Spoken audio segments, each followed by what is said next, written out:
What are we saying? I need myself a green smoking jacket now. Is that what we're saying? Fancy as fuck.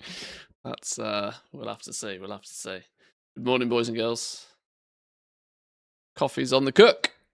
Gotta wait for the coffee to be finished. It's nearly there. How are we all doing this morning? Morning, good mornings. It's crazy. It's pre-patch in like a week. I don't quite know how I feel about that. 12.0 lands in 1 week's time.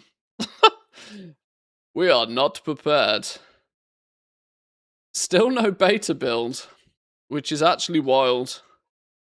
Still no beta build. What are they doing over in Blizzard HQ? Honestly, what are they doing?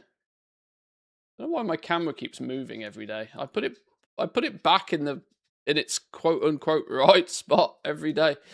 Sometimes I remember to do it before the stream starts, but it's all good. I also noticed something.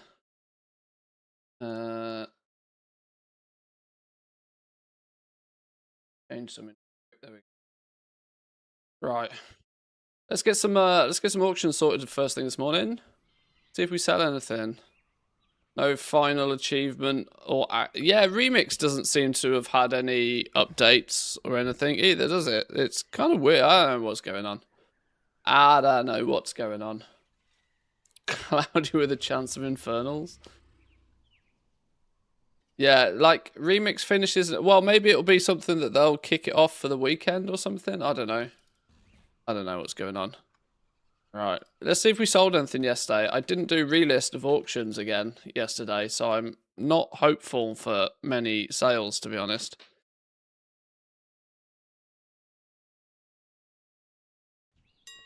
We at the moment, decor sales, I'm going to take them as a bonus. I should really get into the habit of relisting everything again now. I was not relisting all my general flipping stuff, just so the numbers of that didn't like get in the way of trying to track what's happening with decor. But I should probably start just relisting it all again now. We'll see. Do I need the main account up for any of this? Yeah, I should probably be doing some work orders in between.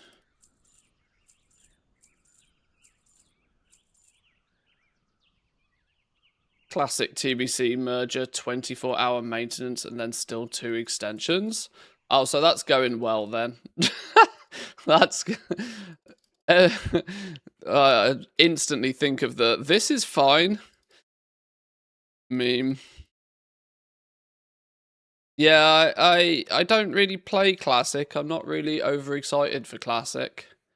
And so I haven't paid too much attention to what's going on with all of that, but yeah, they've been selling boosts and not letting people use them, and 24-hour maintenances, and yeah, so something's not going to plan.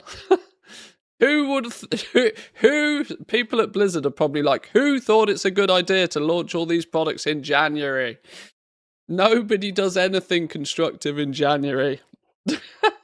January is the month where everybody relaxes and takes a breath after December.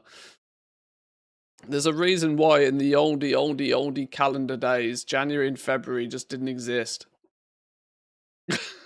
They were only added later for convenience. You think I've gone mad? Look it up. There used to only be 10 months of the year. January and February were like when everybody just chilled the fuck out and went to sleep. Your wallet? We should go back to that. Both, look at the names of the months. We still have like October 8th month, November 9th month, December 10th month.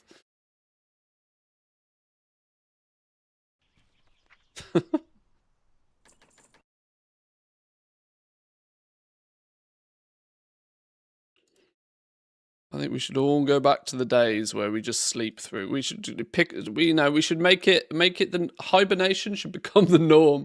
Give me some hibernation. Zaya with the 22 months. Thank you very much. Good morning. Appreciate that this morning. Thank you very much. Welcome in. Talking of merch, I want a Manthe mug and hoodie. Get to it. I've never really done the merch thing particularly. If I do the merch thing, I want to do it properly. And the problem is in my opinion, to do it properly, it's probably going to come at quite a cost.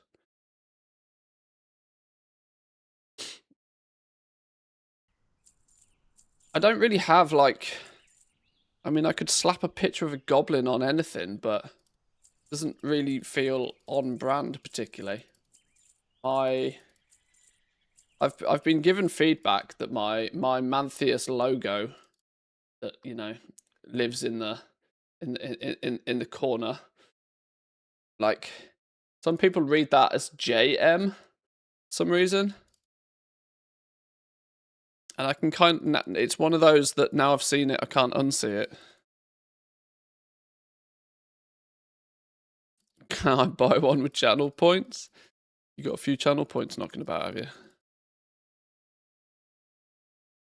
But anyway, yeah, I know it's a new year already, but for midnight we might look at doing a bit of a mini rebrand. I don't know, not rebrand, but update. Probably time, isn't it?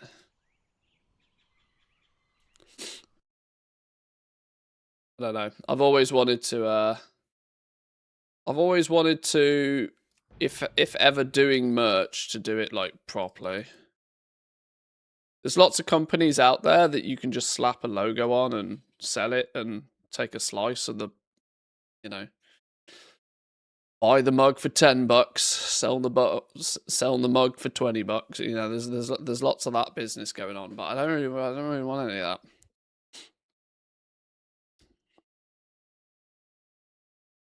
But I live in hoodies, so official Mantheus hoodies probably wouldn't go amiss. I don't know.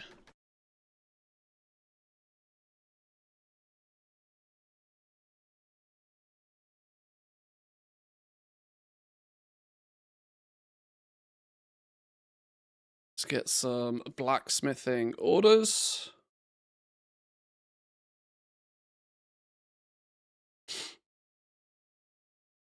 But now you've said I can't unsee it. Thanks, Jantheus. Well, it's JM, so but because of the, you know, because of the font type, should have never said anything.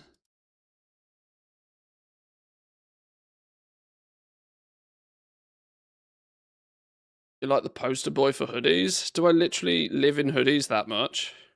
The problem is this hoodie, literally my favorite hoodie, is already somebody else's merch. This is Sidemen. This is an old Sidemen hoodie. Anybody outside the UK may or may not know, but this is all, you know, my branding can't just be a copy of somebody else's merch.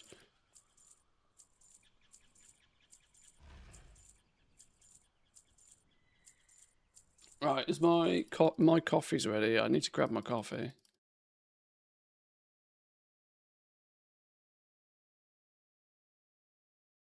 For reference, today, I think today we are going to need to jump. Like, we're 1 week from pre-patch. Fuck, if they're not going to give us a beta build, we're just going to have to start figuring shit out anyway. I think today, once I've got auctions listed, we'll jump back on the beta, and I'll probably just use it as a way to like refresh my brain on what the Christ everything's going on in midnight. That seems to be relatively sensible. If we're not going to get new builds to dive through and break apart, we should at least sort of like make sure we got the basics solidified.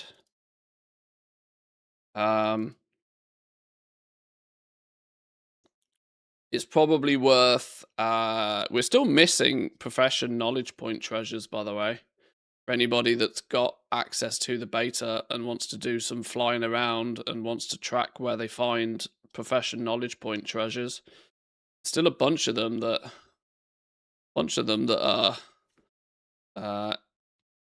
are missing.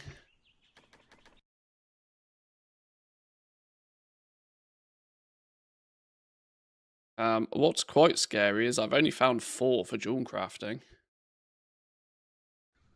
Jewel crafting is like a main profession.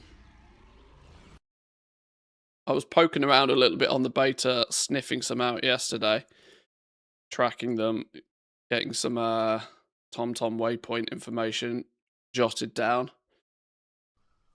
Because I think before the expansion goes live, it'll be good to, you know, take a character and just do a sanity check on the knowledge points. Just to double check that all the waypoints work and that there's no weird phasing bugs with any of them. This is the problem why some of them I think haven't been found. The Void Storm clearly has a lot of the knowledge point treasures, but it's got wild phasing issues. I don't know whether it's because the top half of it is like a PvP zone, and so the zone changes and is rephased dependent on like who quote unquote owns the zone. I don't really know how the PvP section of the Void Zone works. Let me go grab my coffee quickly. Hang on. Please hold.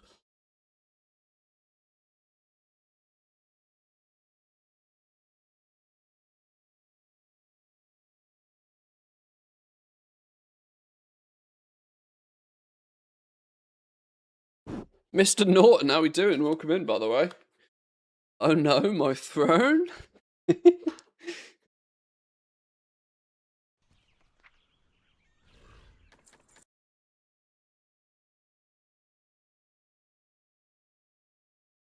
I'm not sure I'm jamming this playlist today. This is a bit girls' night in kind of playlist. We get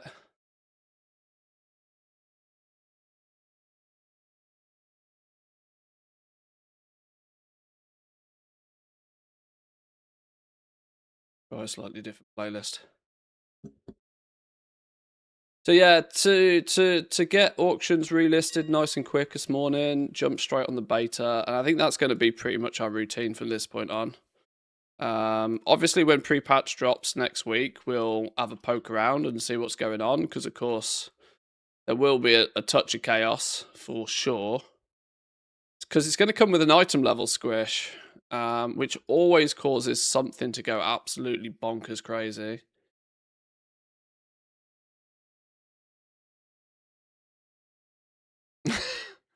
People really want me to go into the arse end of nowhere for 200 gold. Yeah, no. Yeah, no.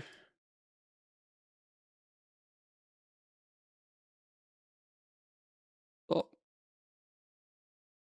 How many do I need for the weekly quest? 3?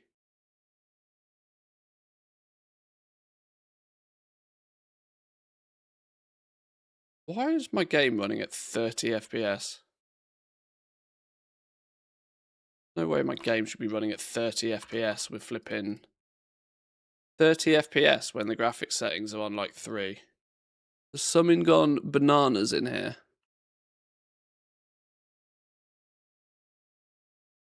Maximum background FPS is 30. Why have I got target FPS on? Get out of here.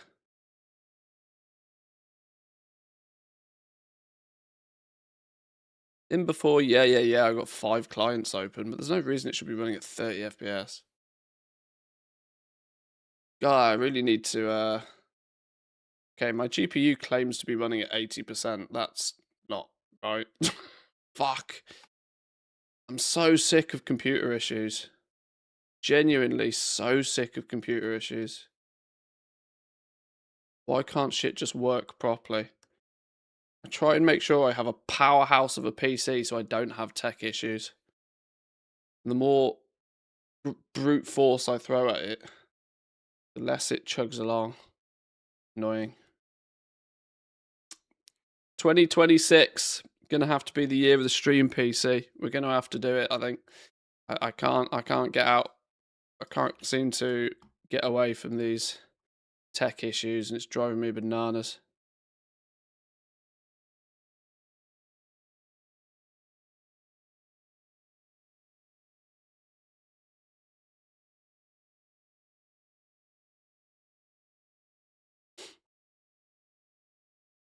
Been resting and then full throttle working. Didn't play any WoW though, but lots of Arc Raiders. Yeah, the world's gone mad about Arc Raiders.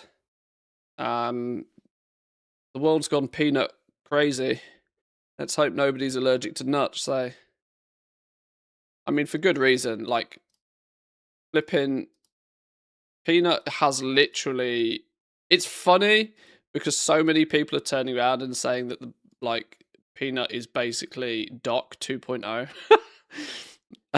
And they're right in a way that his production value is just off the charts.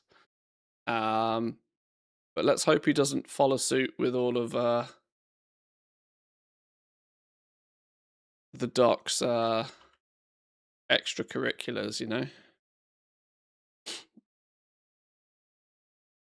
Apologize if people don't know who I'm talking about.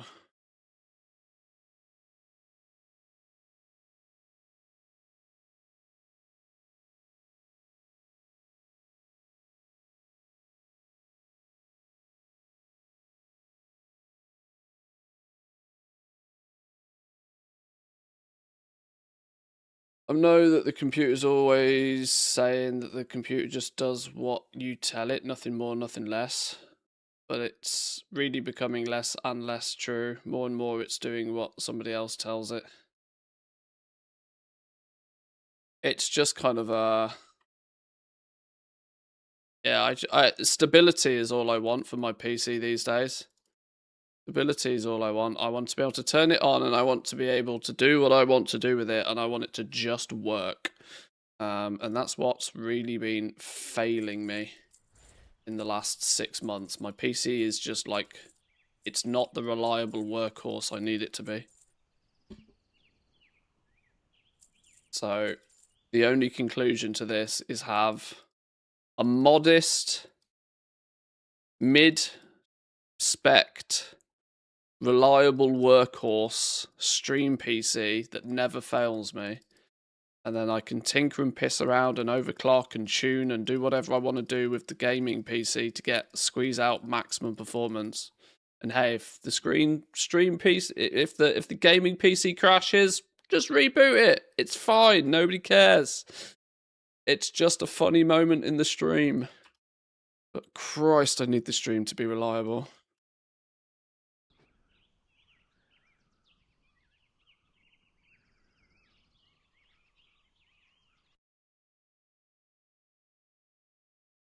This was the song I engaged my girlfriend on New Year's Eve with. Oh, I've waited way too long to read that message. It was probably...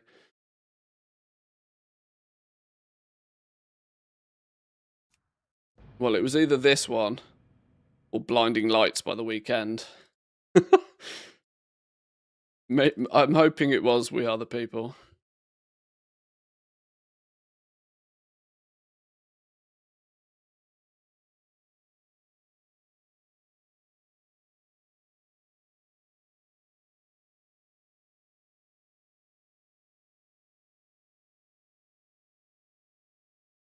Uh, 56 points. Chipping away. Not going to throw points in anywhere. I'll just keep stockpiling them.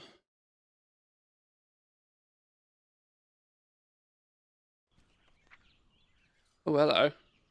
50k. A grinder, a throne, and a hanging basket. Don't need to sell a lot if they're like nearly 20k items. Yoink.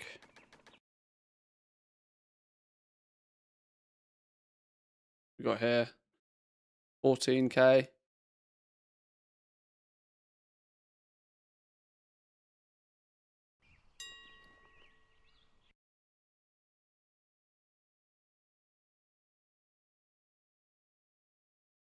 I've even turned like 90% of my add-ons off for my extra accounts.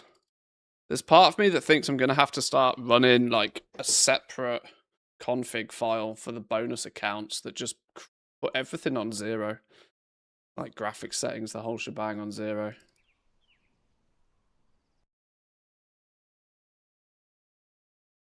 But it seems totally unnecessary when I read the specs of my PC. It should be able to do this. It should be a casual walk in the park.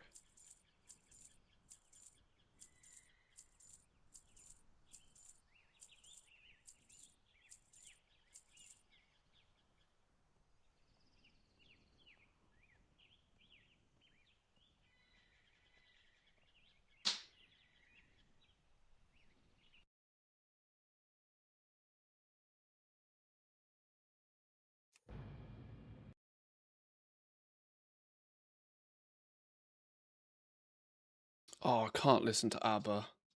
What is going on? Why can't I find a playlist that's not ridiculous?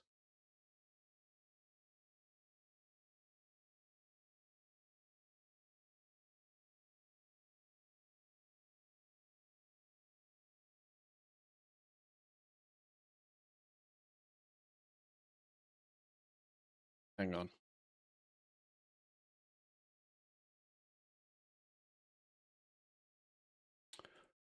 Going on in there then. 80s party hits. Yeah, let's go with some 80s parties hits.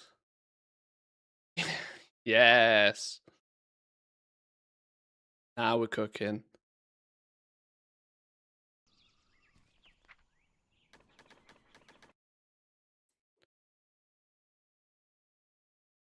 Bit of Michael Jackson. He never did anything wrong ever, did he? Break Stuff Radio.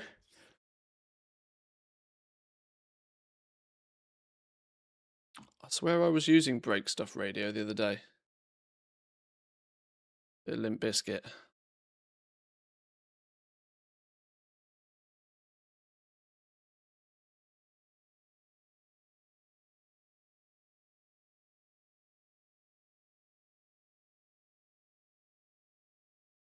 Genuinely one of the best tracks of music ever made. Ever.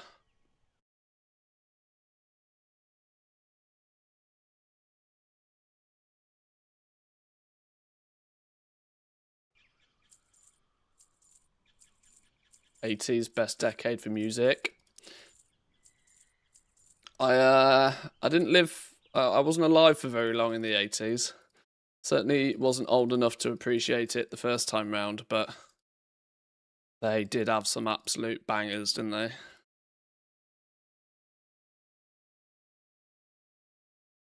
Need me some midnight patch notes. I need a beta build. Fuck, Blizzard, give us a beta build.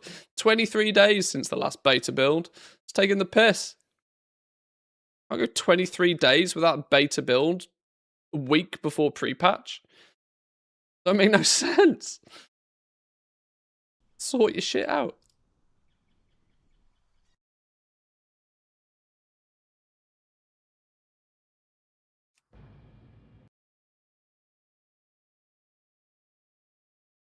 Trying to sort of think if there's anything vitally important that absolutely 100% must be done before pre-patch. And I can't really think of anything other than like clearing out any old like catch-up gear that just needs vendoring, but it's the, you know, it's only a couple of thousand gold.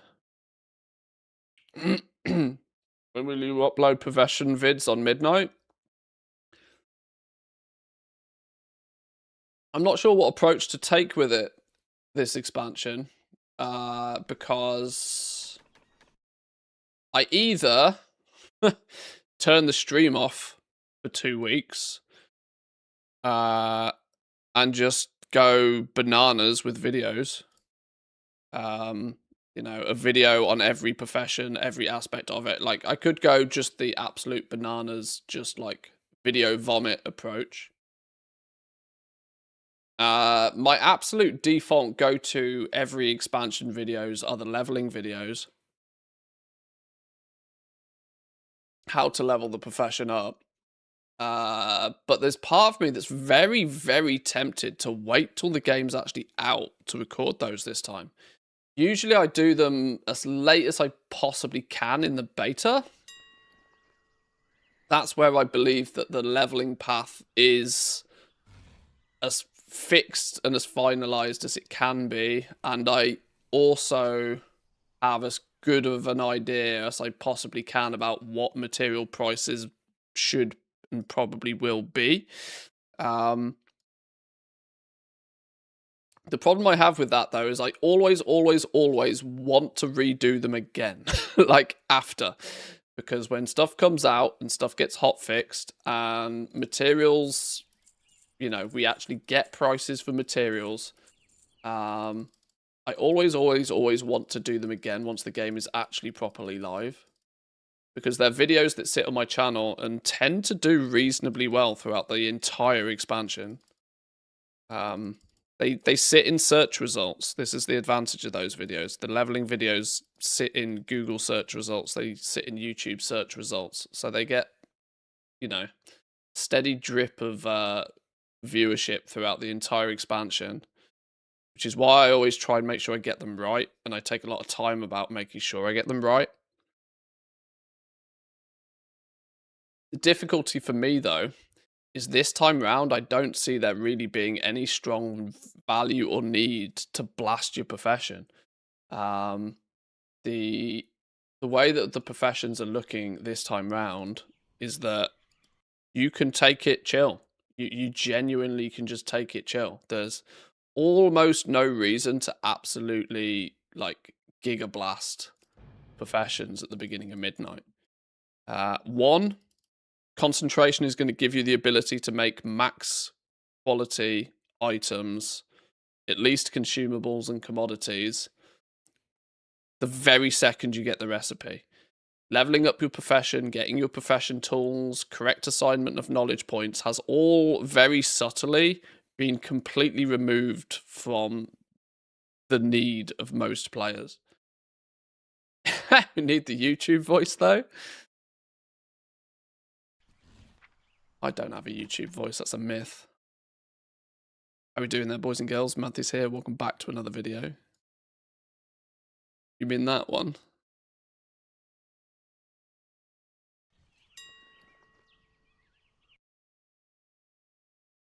Yeah,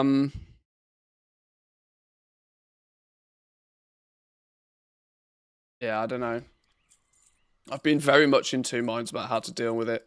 The fact that I'm so 50-50 about how to approach the expansion launch is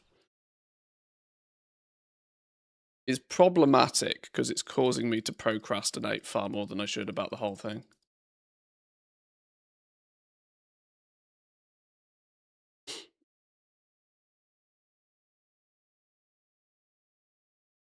Pay good money to be a fly on the wall in Blizzard's meetings. I mean, it must be chaos at Blizzard HQ right now. It genuinely must be chaos. Whoever the Christ thought it would be a great idea to launch like multiple different products in January, February was like, sure. That's just how timings work, though, isn't it? You know, when everything's on a schedule, unfortunately, the schedule just gets gross at some point.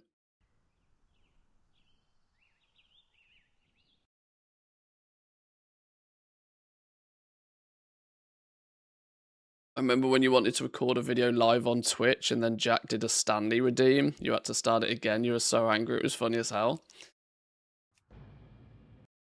It was a little bit of a show, though, wasn't it?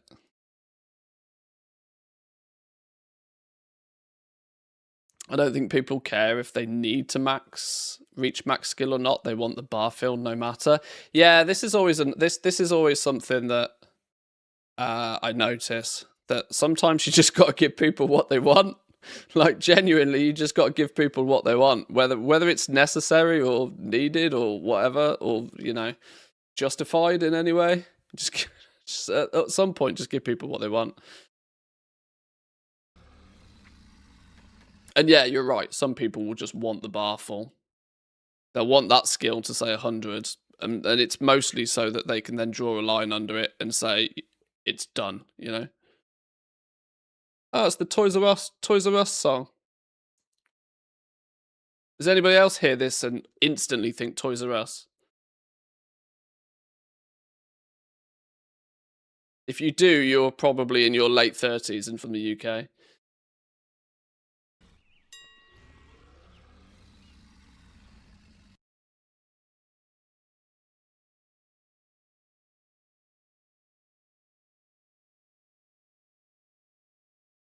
Leveling videos will do probably the best if you post it once it goes live, but preferably within 3 days. The problem is it will keep you busy and you can't enjoy the game. Yeah, I mean, this is why I try to get them done in the tail end of the beta. If you've ever watched one of my profession leveling videos, it's usually me standing at the profession trainers in Orgrimmar or Stormwind doing them, and that is because I can practice them a few times to make sure I get them right. I can also get a shopping list of materials, so I can tell people to within, you know, a good amount of accuracy what materials they'll need ahead of time. But of course, it has the downside of that the game isn't actually live yet when I do it, so I'm kind of partly guessing about what materials will be worth what and what is a cost-effective way of leveling. Then I also find that there's a lot of people that seem to not care about a cost-effective way of leveling, and they just want the bar filled. And I'm like, oh, okay, well, sure, in that case then, here's 100,000 gold way to level your profession in 5 minutes. But surprisingly, some people want that approach as well. They just want to throw money at the problem and make it go away, which is something that I've also learned over the years. So all the time I take to try and figure out, well, you should probably craft this one because it's going to be a little bit cheaper than that one, yet it'll still give you skill points. Nah, keep it simple, stupid. I want to know what I can craft 50 times to go from 1 to 100 in one go without pressing another button. Is apparently the path that some people would prefer.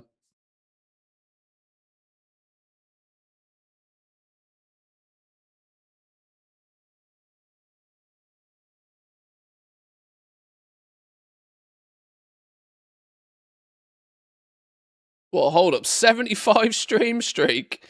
Damn, son. Thank you, Chalida. Appreciate that. Good morning to you.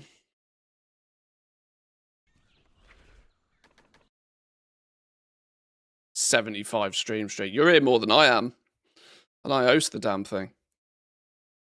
24th glass table sold.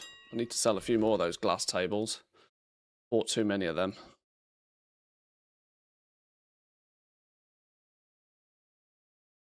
Here for the pups as always. Yeah, they're finally chilling right now. I don't know where they've all gone. Oh, they're all here. They're all flopped.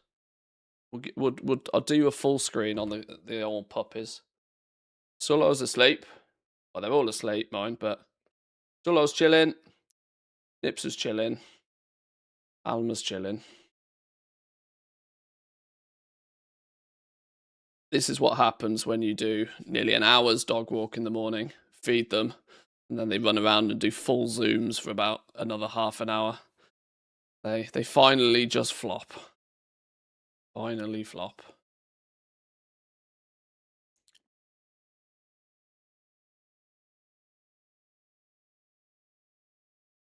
Glad they get along. Yeah, they're all besties these days. They're all busy mates. It's been really nice. Like it was. I did not plan to get 2 puppies, as most of you will know. We got Alma, and then it turned out 4 weeks later, Solo still needed a home, so I'm a sucker. So we ended up with 2 from the same litter, which was entirely not intended. I wanted to get one other dog so that Nipsu would never have to be alone, because she's never for a single day in her life been alone, so I didn't want that to be a thing.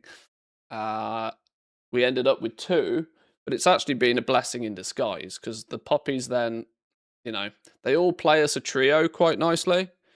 They play us a trio, and then if Nipsel gets bored or tired or doesn't want to play anymore, she can just go and chill, and the other puppies can play with themselves.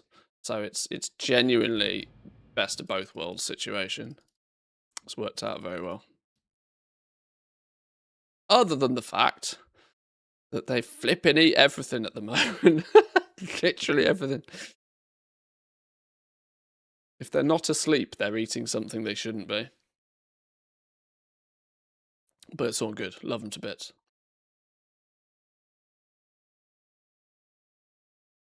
Finally done my examination paper. Welcome in, Derp. Good morning. Been underground for weeks with that shit. My approach is that I just throw money at the problem in order to make more money from it. Yeah, I mean, that works. That works. If you've got the right approach to it, that can also work. Or at the end of the day, I don't care if people throw money at the problem and then never touch it again. No skin off my back how they do it, but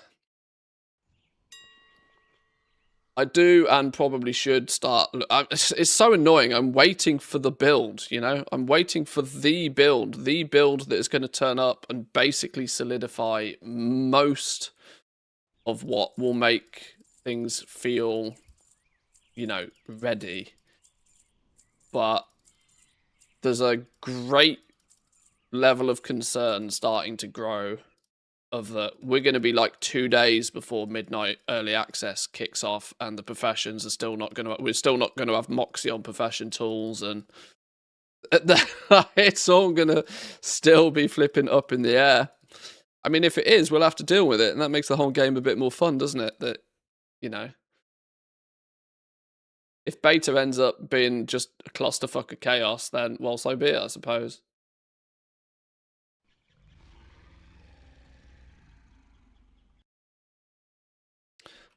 I need to, if I'm on this character, I need to do something on this character.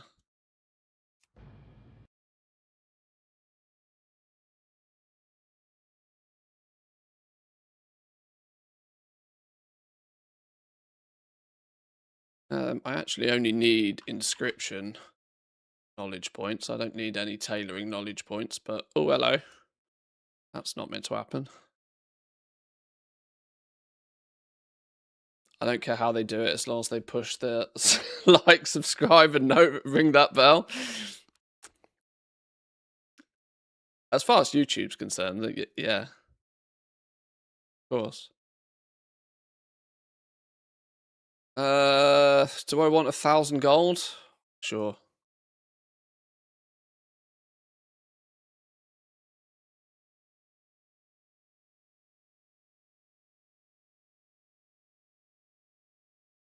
Imagine a new build turns up and it's more broke. Stop it!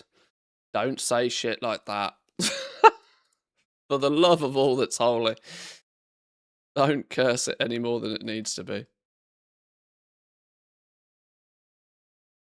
What kind of changes are you expecting? Well, there's still huge amounts of the professions. There's an awful lot of recipes that clearly don't have the right materials yet. Or maybe they have the right materials, but they don't have the right quantity of materials. Basically, nothing in the game ever takes one of this, and one of this. It's usually a multiple of some materials, right? So there's huge amounts of recipes across a wide variety of professions that don't have the right amount of materials on their recipes yet.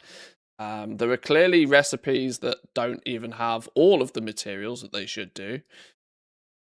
And this is just the basic stuff. There is huge amounts of the knowledge point trees that still don't actually do what they say they're meant to be doing. So that has knock-on effects in the rest of the professions, especially if they're nodes that claim they give you skill and that then don't.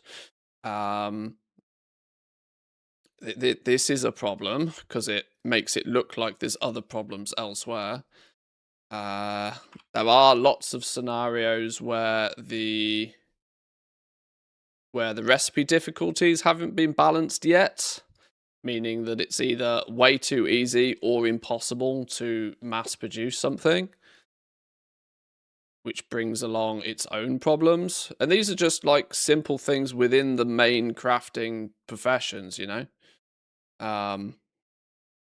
I don't thoroughly deep dive test things like herbalism, mining, skinning in great levels of detail to find out exactly what bugs are happening with those professions, but they're probably buggy as hell as well. There's huge amounts of profession knowledge point treasures that have either yet to be found or are bugged so that even if you do find them, you can't pick them up. It's just huge amounts of stuff. Patron orders, there's huge amounts of patron orders that just crash when you crash your client when you click on them. Loads of things. Absolutely loads of things. It's a mess still right now.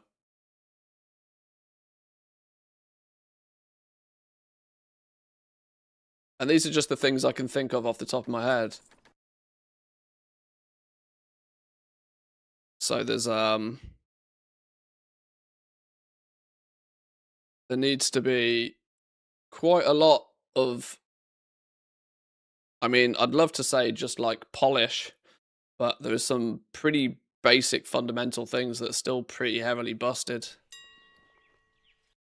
So in the next, what is it?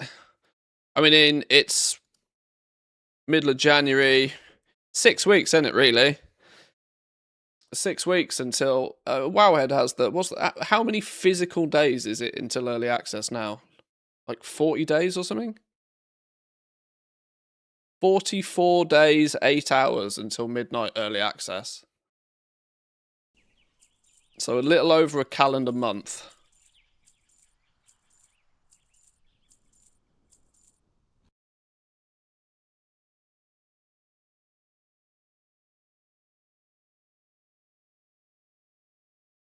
Welcome in, Lady Daisy. Good morning.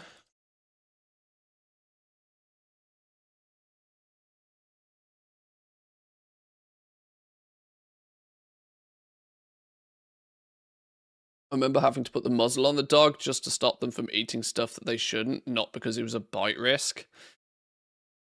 People around me never understood and were always so upset. Yeah, my pair, the puppies are gannets. Like we go out on walks and they are constantly eating shit off the floor. They are I was like, oh, thank God it snowed. It's going to like cover up all of the shit on the floor that you know, all of the sticks and the stones and the leaves and all sorts of random shit, like flipping crisp packets and you name it. But no, they still somehow managed to find it. Like, oh.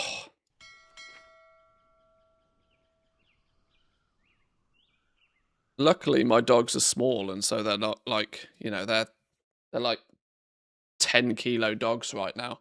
So it's easy for me to like take multiple of them and have control of them all simultaneously. But you know, big like 40-kilo Labrador or something, yeah, you've kind of gotta you gotta do a little bit more.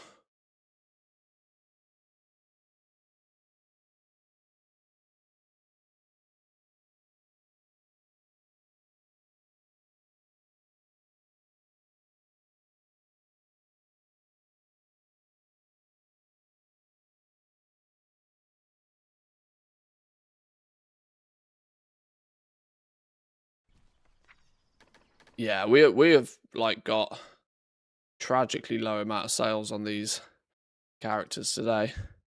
Not doing my evening relist has definitely hurt the sales in the last 24 hours. I mean, unless a miracle happens and I sell $250,000 gold worth of decor on one realm in a minute, this is going to be possibly one of the lowest mailbox openings of decor so far, I think. Yeah, 40-kilo lab with the mind of a puppy. That's fun times.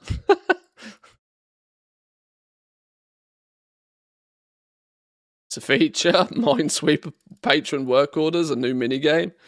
Yeah, you can play hot potato with your patron orders. Click the wrong one. Sorry, client crashed, logged out, disconnected, deleted, banned.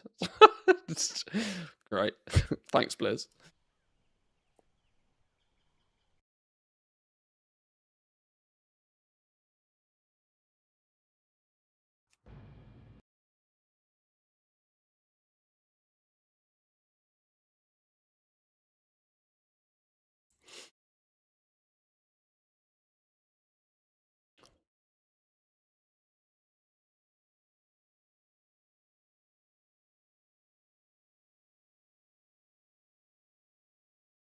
Run all my alt accounts on max background FPS of 10 and graphic settings at 1. Yeah, I mean, I probably should employ the same rules, but I just run all my clients on the same settings. Like I said, by most standards, my PC is a bit of a powerhouse. There's no reason I should have issues with doing any of this. It's just that stuff doesn't seem to want to do what it says it's meant to do. there's part of me that's like, I don't think it's strictly my graphics card, but there's part of me that is very tempted to like RMA and get a replacement graphics card. Not because I can provably state that anything is like definitively wrong with it, but it just feels off. It feels like my silicon lottery on my graphics card was not a winner.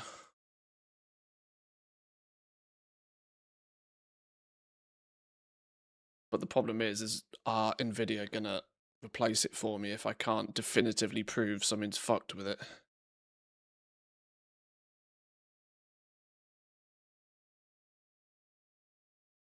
Kind of sad about what's going on with the add-on war at Blizzard. They can't decide what they want. They folded when people started crying about the add-on week or a purge.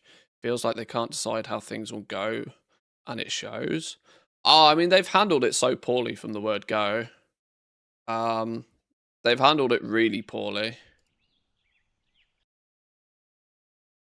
If they had it in their timeline, let's say, for example, they've had it on their timeline that by midnight they want to have a massive purge of add-ons, then at the launch of Dragonflight, they should have started very heavily, proactively bringing those add-ons in-house.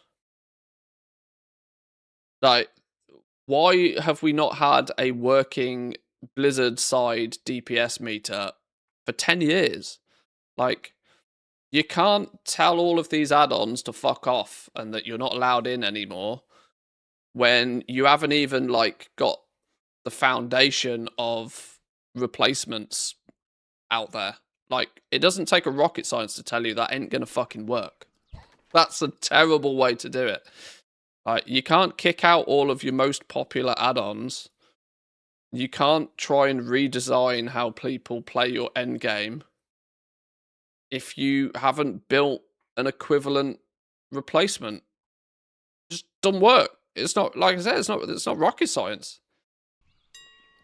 Pretty simple. That hence why, because Blizzard have fundamentally produced very average, mediocre replacements for a lot of these add-ons.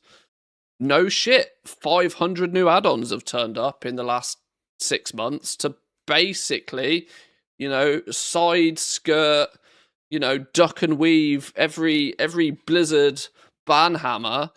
They just duck and weave and bob and have like built new ones, and we've seen 15 different nameplate add-ons and all sorts of stuff popping up. Because people are just going to go, all right, well, WeakAuras aren't going to do it anymore, sure. Well, then 15 other add-on devs have come up and they've hacked together their own equivalent that basically does the same thing.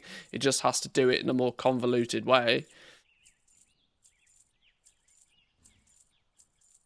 No shit, it's going to be absolute clown fiesta. This is what happens when you underestimate the effort. One can simply not replicate 20 years worth of add-on development in a few months. Yeah, exactly. Exactly. These add-ons didn't turn up overnight, right? WeakAuras is continued hard work from probably many individuals for a long time. Like, for Blizzard to turn up and go, yeah, sure, we can do that.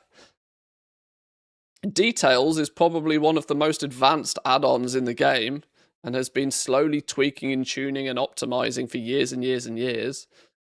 And then they're like, yeah, see you later, we'll do this now. Why did they not just buy these people? Like, why do they not just buy the add-ons and go, whatever code, whatever you've done with the add-on, here's a briefcase of cash, put it in the game, please. Like, surely that's got to be the easier way to do it, right? I've said for years they need to get that plumber narcissist guy. Just give him a load of money. It's not like Blizzard are short of money. They've got literally generational wealth changing money to throw about to make things work properly. Give these add-on devs a big payday that they clearly deserve because they've basically worked for you for free for however long in the first place. Give them a shitload of money. Integrate the code into the game from, by default. Job done. Problem solved. Everybody's a winner. It's just mental. I don't get it.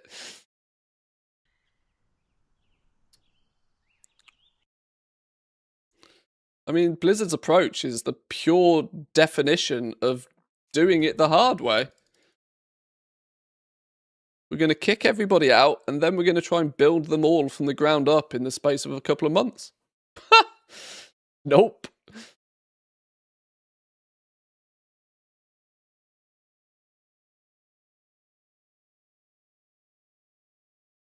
Add-ons continue to provide a massive advantage in Midnight, despite that's a flipping squishy post, isn't it? I don't get on with that person. Not for any real reason, but their articles that I see for the most part on Wowhead infuriate me every time I look at them.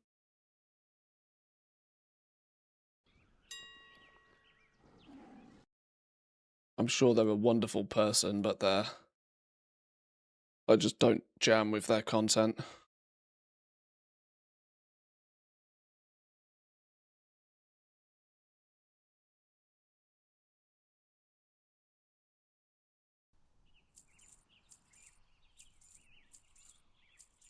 Becomes even more spaghetti. I get what you mean, but coding standards matter for maintainability and the ability to update it later on.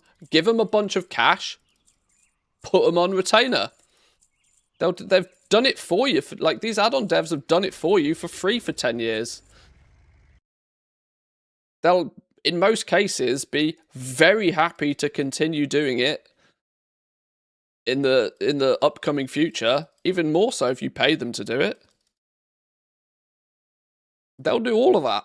Yeah, I get it. I get you need to, like, make sure it's integrated properly. You can't just copy paste some in, but, like, the solution is, like, right here. Solution's very straightforward. They deliberately chose, you know, the path with all of the brambles and the hills and the the shit that's going to make it 4 times more difficult than it needs to.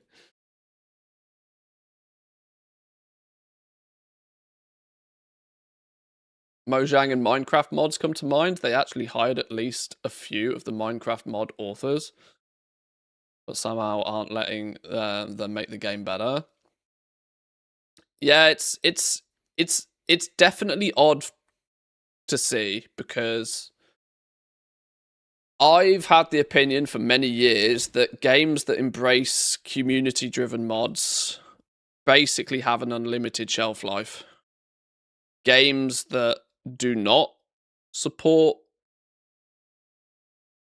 and not maybe not games that don't support, but games that push against, like add-on and mod communities, don't last very long.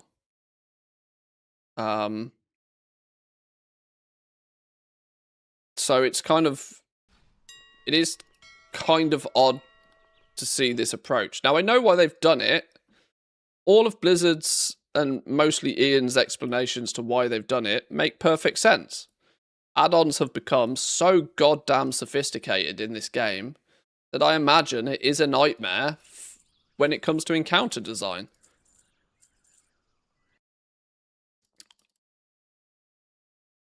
But I would have said the approach would be to work with and not fight against, you know?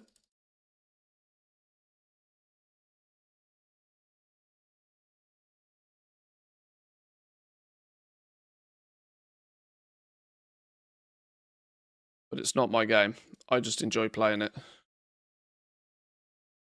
I just know that, you know, that fly on the wall scenario, if I had even, you know, one opportunity to, you know, give my 2 cents directly to Blizzard on this sort of things, it would be like, why are you taking the path of most resistance to this solution? You don't necessarily need to take the path of least resistance, because that comes with its own problems. That means you're cutting corners and you're not doing things properly a lot of the time, but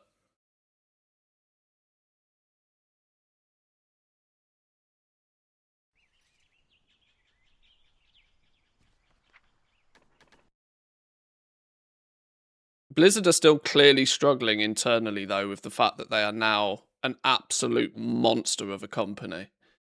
Like, I can't even begin to understand the logistics of how they actually put this game together. Because, you know, small little indie games work very fluidly because it's 3 or 4 people making an entire thing, and they're permanently all in a Discord call, and they all know exactly what the other one's doing at all times. Blizzard's probably 700 to 1,000 devs deep working on this game at all times. Just simply the logistics of making sure that everybody's on the same page must be an absolute nightmare. That if an high-level design decision is made, just simply getting that out to everybody that needs to understand that must be just almost impossible. By the time that it filters down through the pyramid of, you know, the natural hierarchy of business, it's no wonder, like, the game of Chinese whispers exists, that, you know, a message starts very clear up here, but by the time it's been handed down to seniors and then managers and then team leaders and then to the devs, how lost in translation is that message by the time it gets there?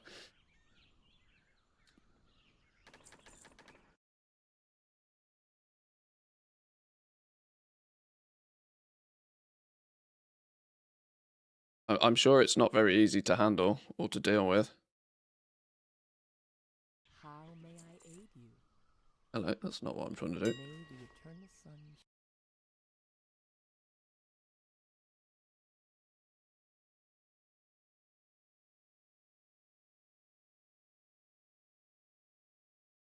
People are still playing Skyrim in the modding scene is pretty big there. Yeah, companies that like fully embrace their modding scenes and their community contributions basically have an unlimited shelf life. Now, I know, you know, at its core, an MMO needs to be the same predominantly for, you know, everybody. So modding can't go to the same degree as like a single player game can, but this is where add-ons have kind of, you know, replicated that and have provided people ways to play and ways to overcome the obstacles that the game naturally puts in front of you.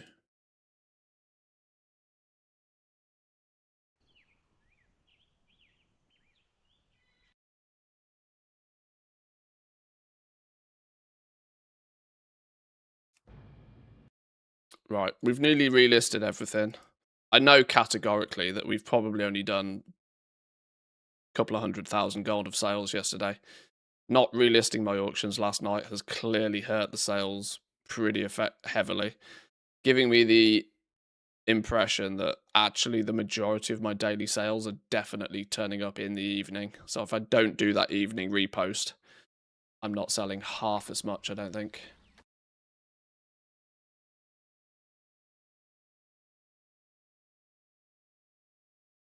Greetings, traveler. It's not information I didn't know, but it is solidified the fact that I do need to do that evening repost. And in fact, the evening repost is more important than the morning repost. I can't believe I'm posting so much decor on Kazakh. What's going on on Kazakh? Why is nobody selling decor on Kazakh anymore? That make no sense.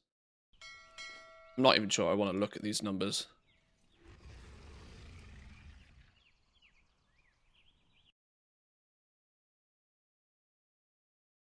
These are going to be bad.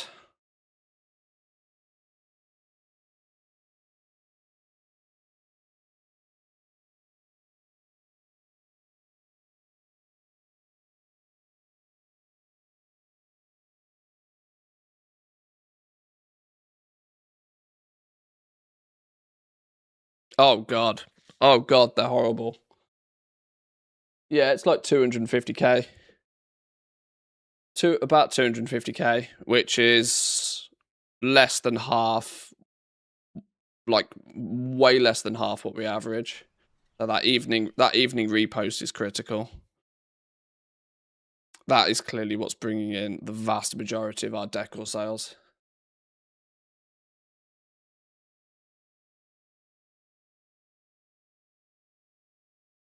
How are we doing, Talamir? Welcome in, by the way. Good morning to you.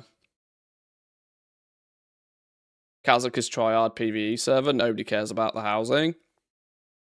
No, but I mean, it's such a big realm. It's usually got everything really, really cheaply. But for some reason at the moment, a lot of the decor isn't cheap, even on Kazakh, which is kind of crazy.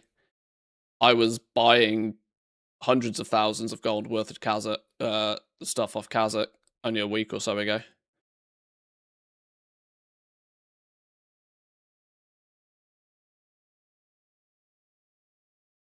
Wonder what they decided the hurdles were. Maybe they couldn't figure out how to make it program based, i.e. any author can sign up and say, here, will work for you.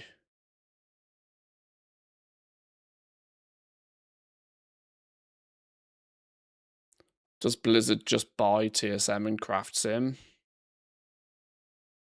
So many add-ons that do specifically very similar jobs. How do you filter which ones you offer to buy out and incorporate? We just buy the best one. Like this, it's a buyer's like as far as Blizzard are concerned. If they were going to bring a bunch of add-on devs in house, it's a buyer's market, isn't it? Like they can cherry pick who they want. And actually, if you look through, when you start filtering through the add-on devs, there are very often add-on devs that rise to the top. There are some add-on devs that have their fingers in like so many of the like big name add-ons. It's unbelievable. We're talking hundreds of millions of downloads of add-ons for like a handful of devs. You know, it wouldn't take very long for Blizzard to go, we need these people.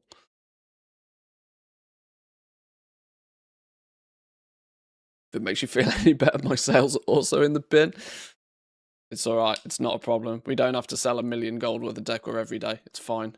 I haven't actually bought any decor for a good few days now, which is partly going to be the issue. As if I don't buy anything, I've obviously got less to sell.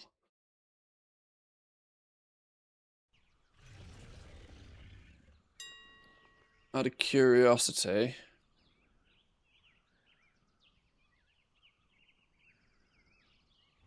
yeah, expecting to find decor at 50% of the region market seems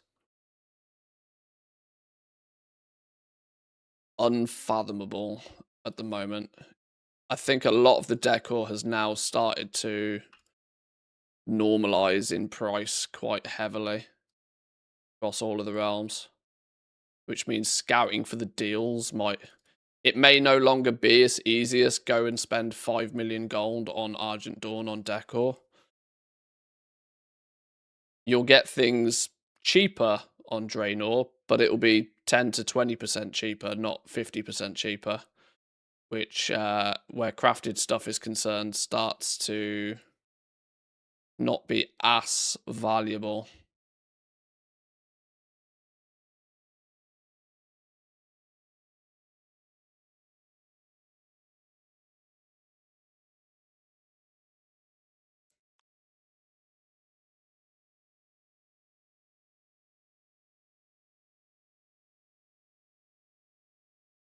Okay, let's log these ones out though.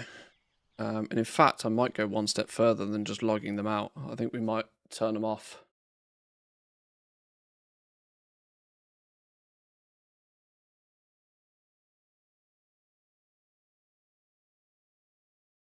Any specific add-on you use for work orders and DMing people who write in service chat and link items?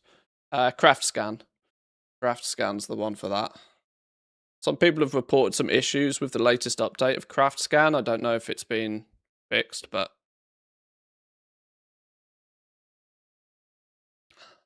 yeah, Craft Scan is what you're looking for.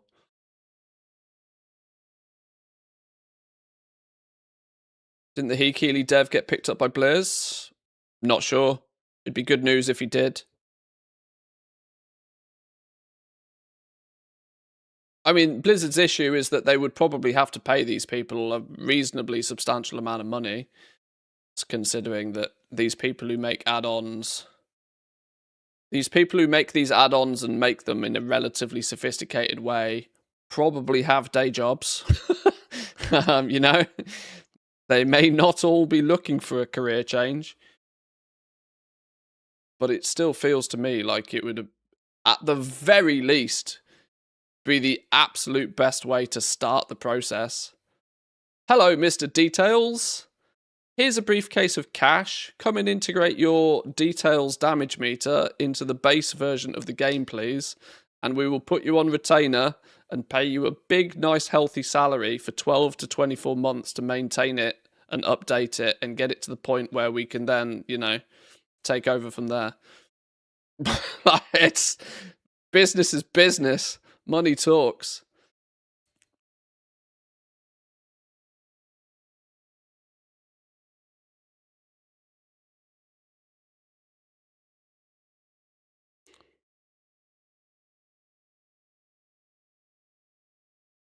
I haven't got my weekly quest. I only need like 30 knowledge points with engineering, and then this character's also finally done. Direct effect of everybody cross-realm flipping. Congratulations, you've influenced successfully. Well, this is true. Me sitting here every day in front of a bunch of people showcasing just how lucrative cross-realm flipping of Decor is might have had a knock-on effect. It might have convinced a handful of people to be doing the same, hence why the deals are not so readily available.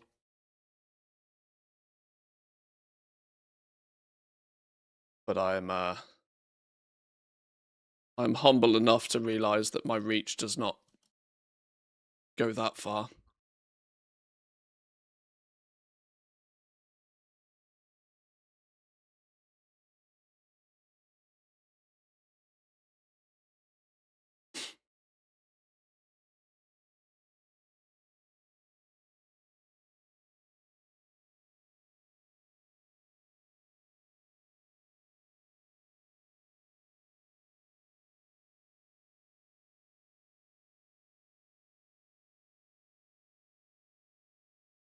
Yeah, this playlist has definitely got some better tunes on it now. I can dig these tunes today. We can have an 80s jam session. Poke around, do some beta, maybe level some professions, maybe hunt down some profession knowledge point treasures.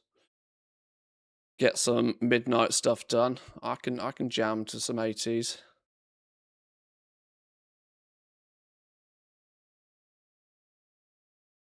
Seriously, why doesn't Blizzard do that? I don't know. This is my point. It doesn't make any sense to me. Why would you not pay the people who have already done the job for you for free for the best part of probably a decade plus in some cases to come and do it for you, even if it's only on a, you know, 12-month, 24-month contract with a nice big paycheck up front to make it worth their while? Like, if you've got a dev team that's 700 to 1,000 developers deep already, adding one extra person to the pile is like not. It's a nothing burger in terms of costs. Absolute nothing burger scenario. But yeah, the why on why they don't, I couldn't tell you.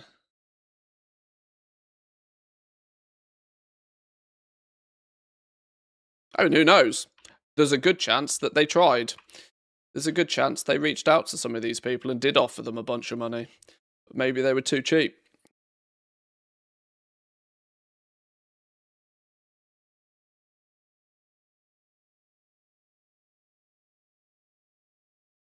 Maybe because Blizzard still believes they have the reputation they had 15 years ago, where people would literally die to go and work for them, is not the case anymore. Maybe they did offer a bunch of these devs a bunch of money, and the deals didn't go through. Who knows?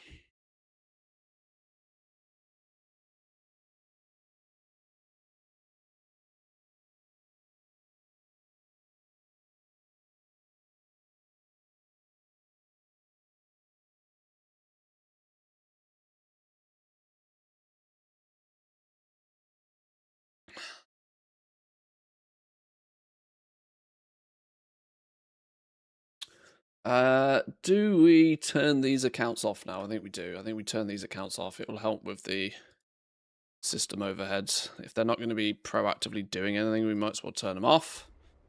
Let's get the beta loaded.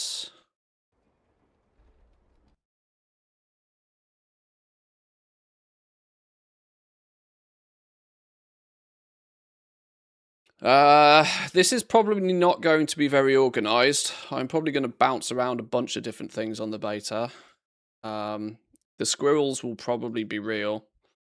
So please be prepared for this to be a little bit scrappy, as we might not have an exact goal that we work to. We just try and look at things a little bit.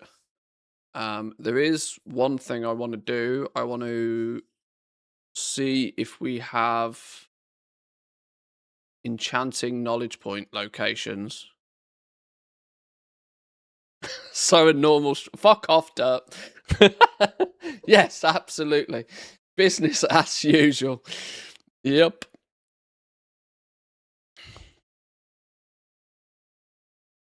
Sneaky Hobbits is trying to steal precious.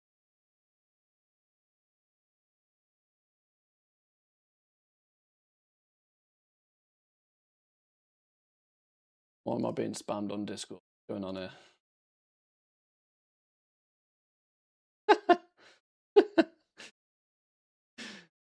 Good luck with that, Ginny, by the way.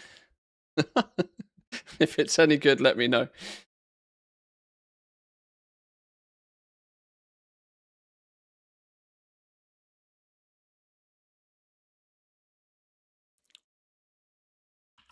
Yeah, I went around yesterday, and we now have a confirmed location on all of the blacksmithing knowledge point treasures. I want to do the same and double check the enchanting ones. As most of these, I believe, are known now, and once I've got a full list of them together, they can be put in the Discord. Other people to confirm, double check, clarify, preferably build into an add-on, all of the above. Enchanting. So what I've been doing is I've been jotting down. This might be a little bit difficult to see on stream, but just tell the handy notes guy. Well, yeah, all that. Yeah, at the very least, yeah. The treasure name, its geographical location, including coords. And then I've been also trying to put together TomTom waypoint code for them all as well. This should mean that the knowledge points are as easy as selecting, copy, pasting, off you go.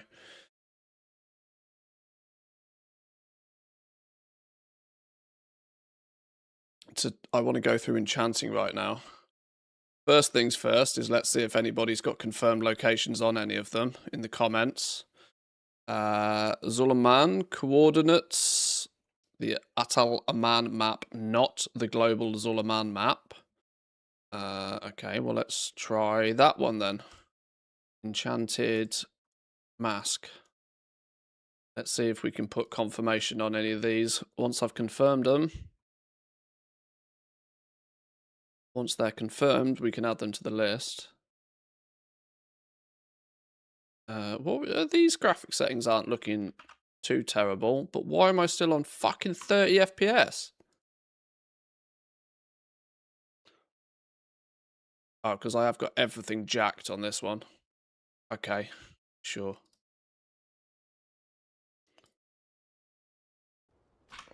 Let's just exit that.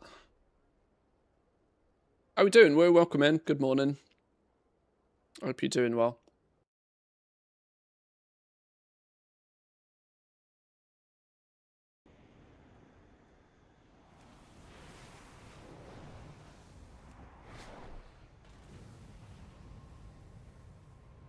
Right, can we go find the enchanted Armani mask?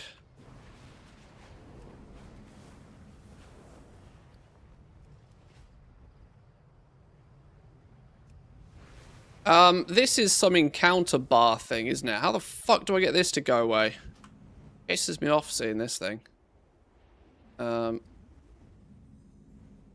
I can't select it yet.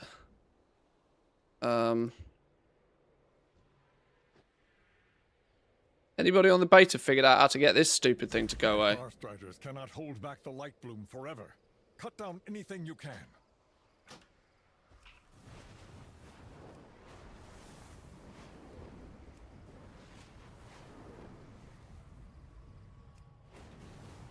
There's probably a setting somewhere to turn it off, but having this flipping 5 in the middle of my screen in this stupid bar is driving me insane.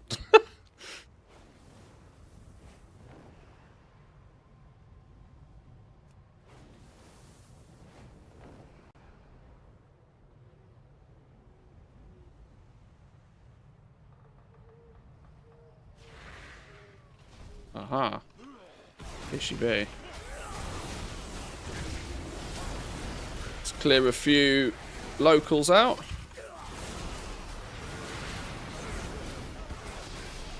See you later. There it is. There's our enchanted tiki mask. Enchanted Armani mask. Yes, that is definitely there. Where are we? We are in... Not Zulaman. We are in... Talaman.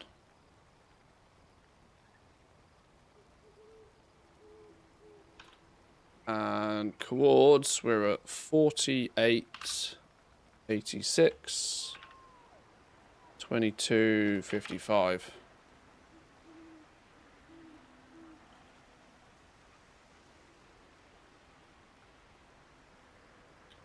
What's the zone code for this place?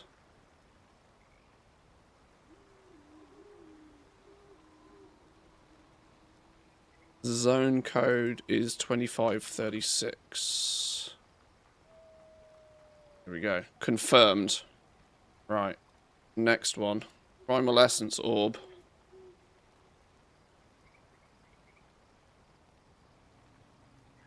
Oh, we have a comment. Harandar 6550. Top of the giant mushroom trees. Does not show up on the minimap unless you are at the correct height and near it.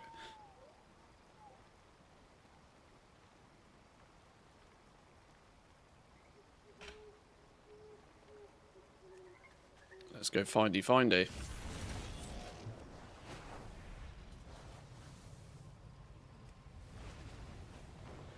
I've already found, now this is just a nitpick, but for those of you that have maybe not jumped on the beta all that much so far, you'll experience this when you get into midnight.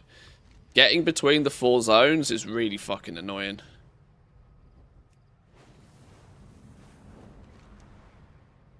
Silvermoon, Eversong Woods and Zulaman are all connected, but the only way to get to the Voidstorm and Harandar is by portals.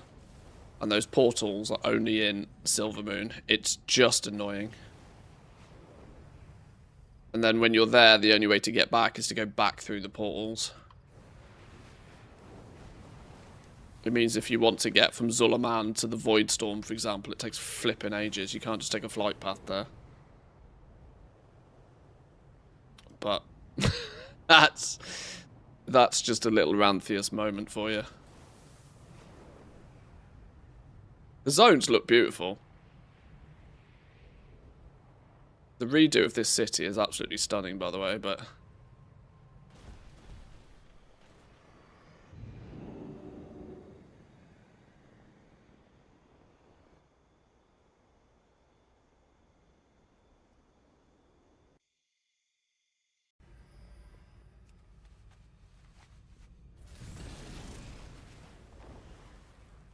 I can also... No, there we go. Straight out that way.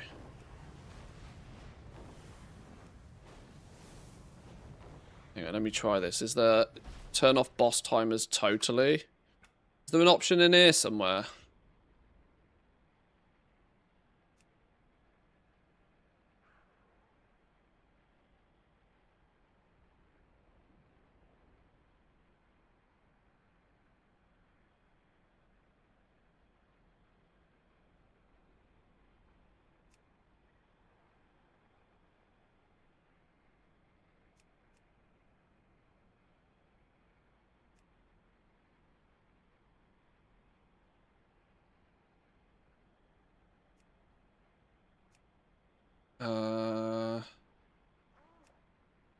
No. Enable boss timeline. Hey, there it is. Switch that son of a bitch off. Enable boss timeline. That's your option. Boss warnings.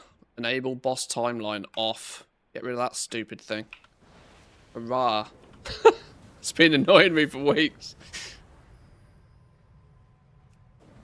Right, this is on apparently on top of the big mushroom. Aha, there she be. There she be. Primal Essence Orb. Yoink. Confirmed. Right, slam that in the document.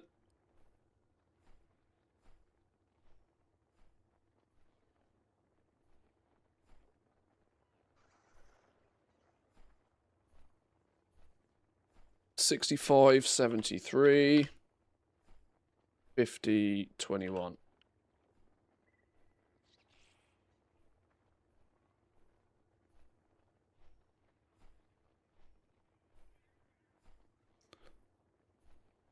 What's Harandar's area code? 2413. Beautiful. 2 down. Entropic Shard. Any... No love on an Entropic Shard. Your Void Crystal. This is going to be in the Void Zone, isn't it? In the Void Storm.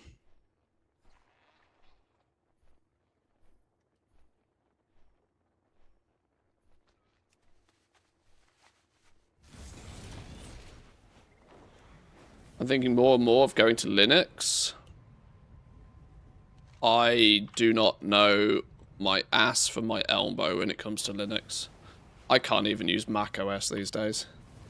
There's no chance I'm leaving Windows, unfortunately. But it's from what I'm led to believe, you know, Steam is partly leading the way for pushing the industry, gaming industry, more to support Linux because they Steam Deck uses Linux, right? I think. Where's the flipping portals?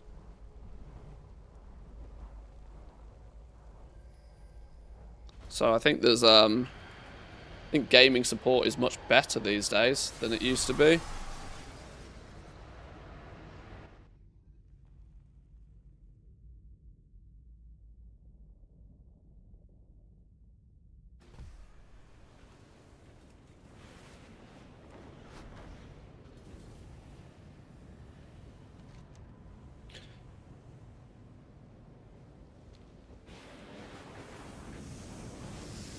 The only Mac I know is the one with the Happy Meals.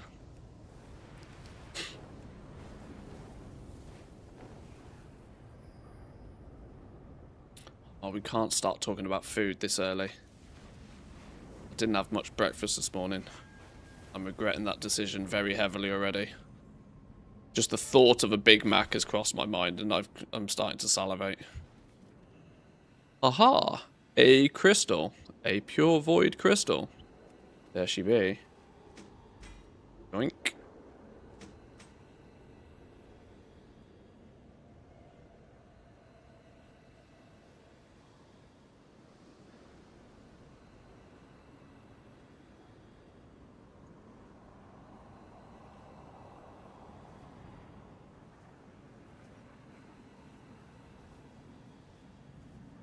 What's our chords? 35, 48,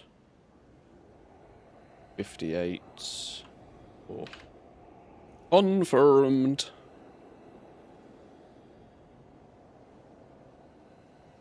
Void Storm area code is... Void Storm area code... Void Storm leatherworking knife. Which one? Ethereal. 2405.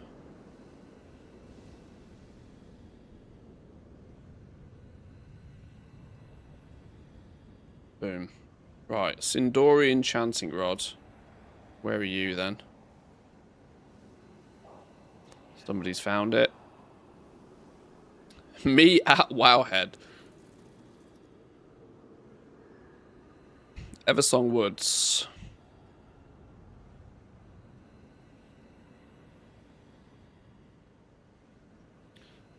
Let's see if we can find that one. This is going to be a little bit of a...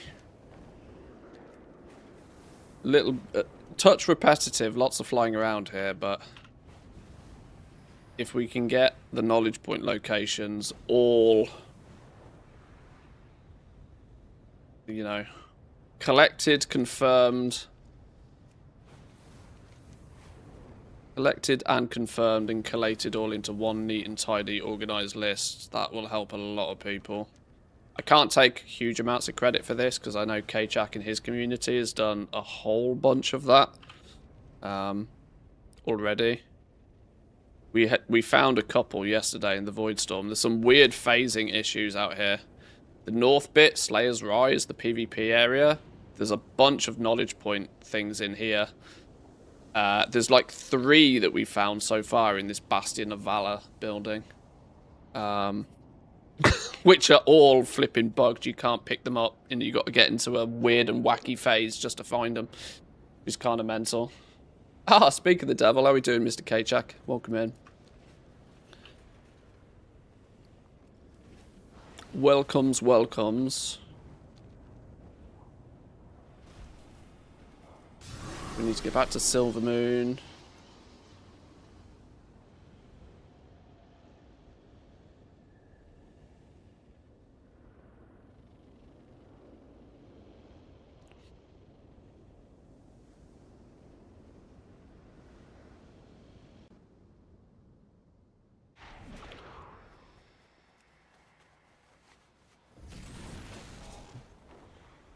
Complete Book of Sonnets, that's just a regular treasure.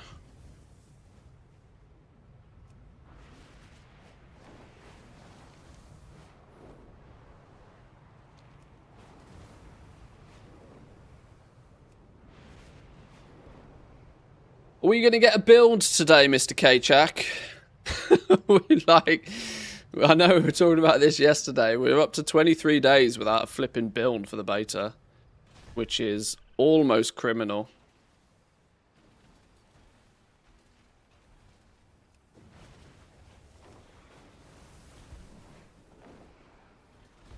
Aha, there she be. Cheeky, cheeky.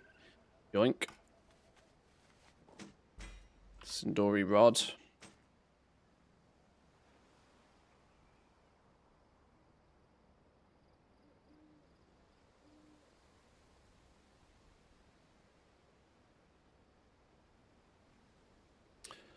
$63.47. 32.59.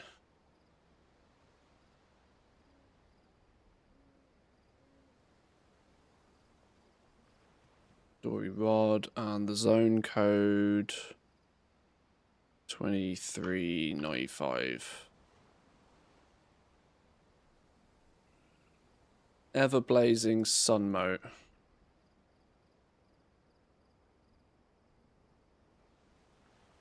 Dropped on Thursday, the last few, so maybe tomorrow. Yeah, well, I mean, at the moment, I've just got every limb crossed. I mean, even my balls are crossed at this point.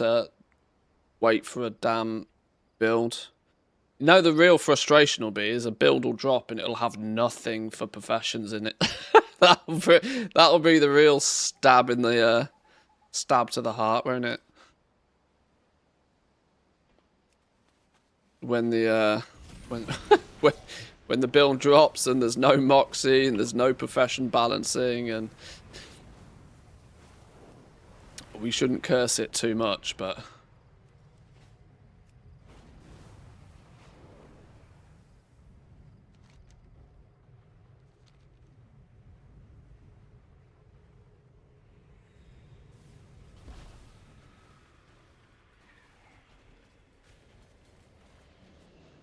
there she be. A blazing sun mote. Yoink. There's plenty of time left. Opium.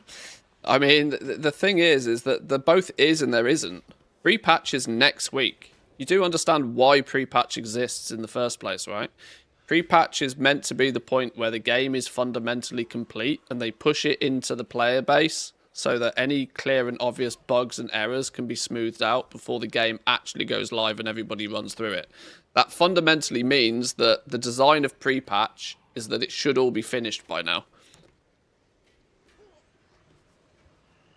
The fact that the current beta build is still so broken is ever so slightly scary.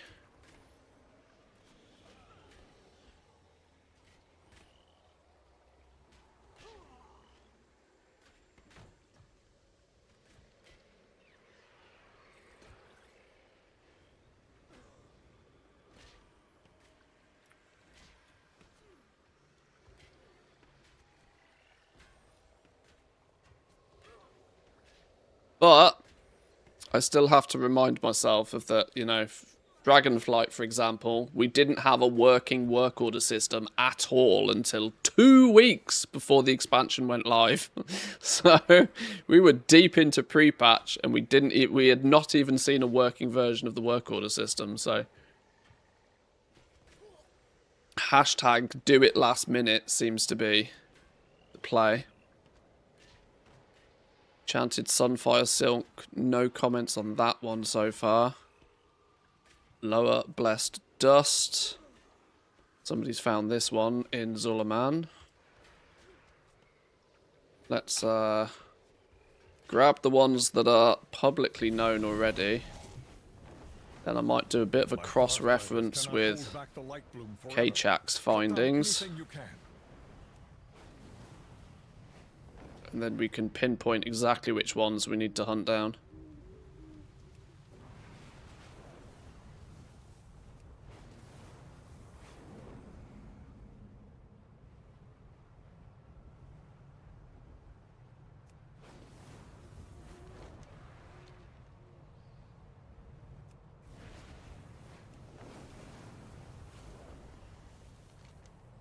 Many are still recovering from the Twilight's blade attack. I can see it already. Big shiny pile of dust. Lower Blessed Dust. Beautiful.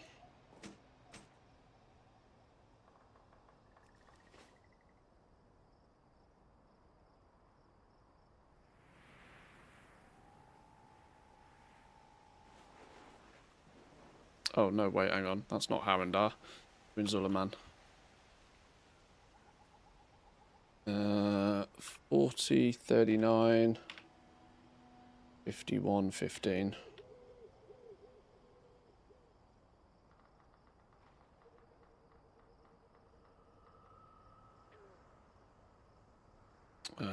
Zulaman code is that one, 2437. Okay, so that's only 2 outstanding. Entropic Shard and the Enchanted Sunfire Silk. Let's do some double checking.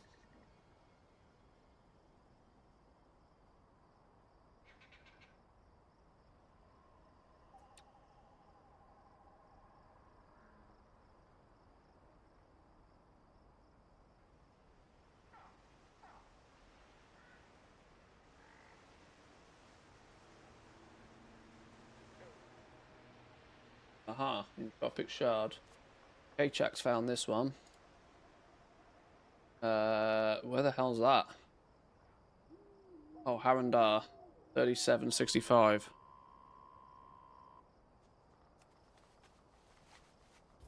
How do we get to Harandar quickly? You don't. Okay.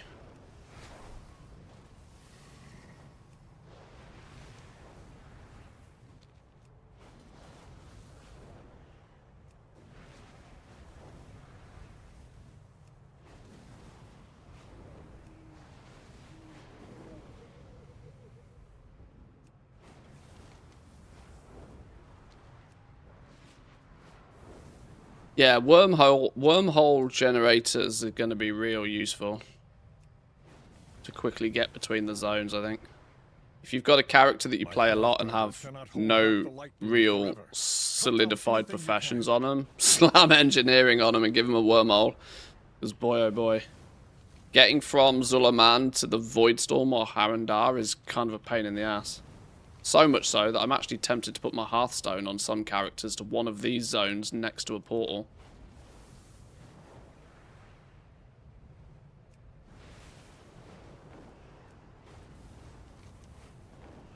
I don't know, I'm getting Shadowlands vibes again, that's the only problem.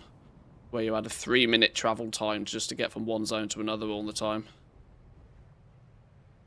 And people loved Oribos, didn't they? No bad things were ever said about Oribos, so... Hang on, I'm not going to the Voidstorm, am I?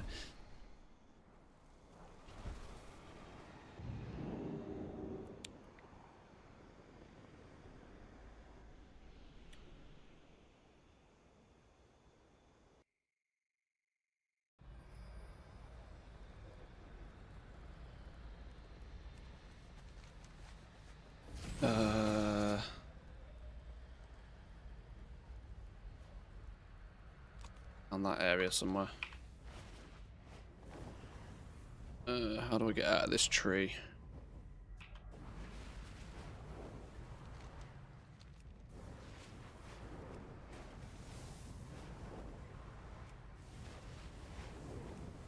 Three-minute travel time is great for...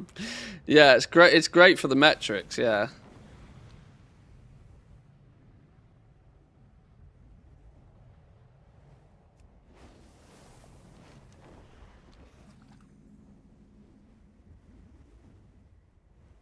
On one of these branches somewhere.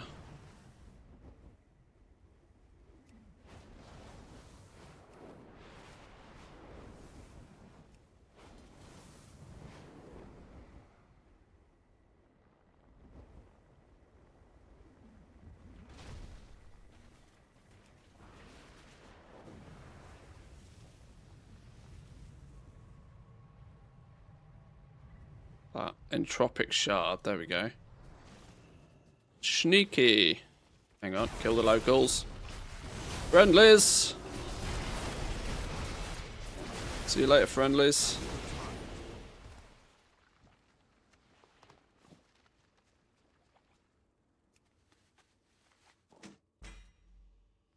Yoink. Entropic shard, done.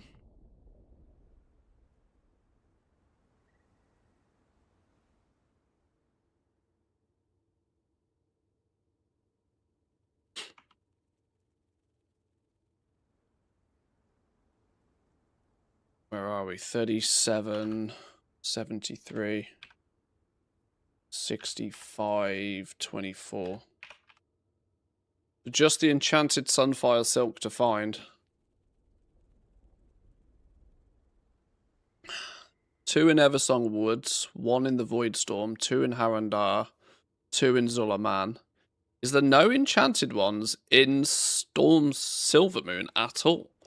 It's either going to be in Silvermoon, or it's got to be in either Silvermoon or in the Voidstorm somewhere. I wonder if this enchanting one is going to be one that's sneaky in some broken phase somewhere. I wonder which zone will be the best for farmers. It's a good question. Depends what people are farming. Like, cloth, I think, is going to be a big farm. Because mining doesn't produce cloth anymore. Alchemy is not producing cloth by proxy of thaumaturgy. So it really is just tailors 100% responsible for all cloth in existence this time round. Let's see if we can look at the item and try and steal any idea of where it could be. There's no hints, is there? There's no hints to where that could be.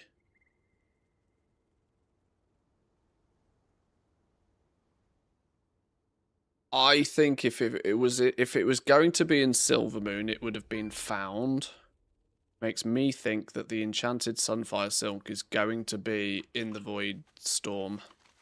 And I'm going to put money on the fact that it's not only in the Void Storm, but it's also in... what's it called? Slayer's Rise. I reckon it's going to be in this Bastion of Valor. I reckon it's another one that's bugged so you can't see it until you're in the right shard.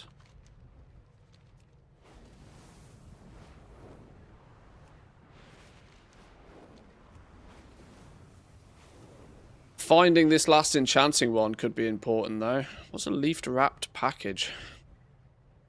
Finding the last enchanting one could be really useful because the amount of enchanting alts that are going to spring up that might want some quick and easy knowledge points. Confirmed location on all of those would be super useful.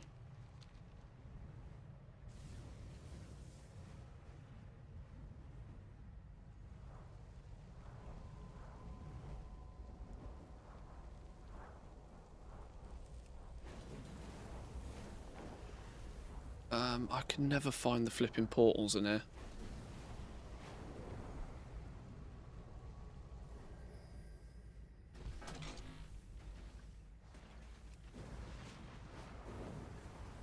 Oh, there we go. I think, you know... I think it's going to be... Let's pin the map where I reckon it's going to be. I'm going to take an educated guess that it's in here.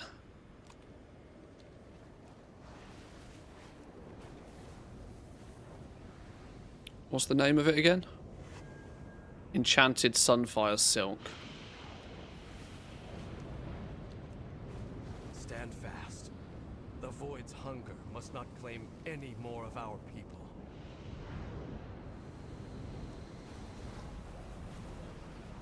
Could also be one that weirdly doesn't show up on the map again. In this building. All in it now.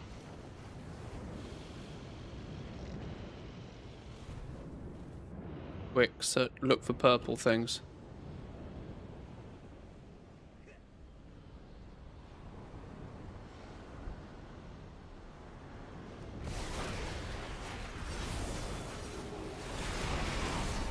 Nope. New Demon Hunter spec, new race, new Void Elf class. Demon Hunter, do you think there will be character slots increased by 5 again? Probably not. They increased it by 5 for Remix. It's only a new spec and a new allied race. I don't think they're going to increase character slots for that. I mean, we're already at what, 7? Like, what are we at now? 70?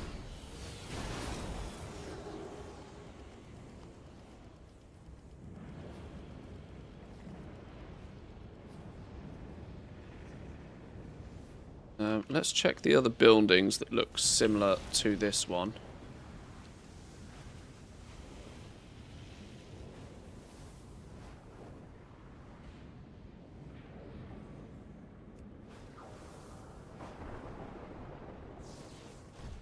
Oh god, this is a dangerous spot to be in.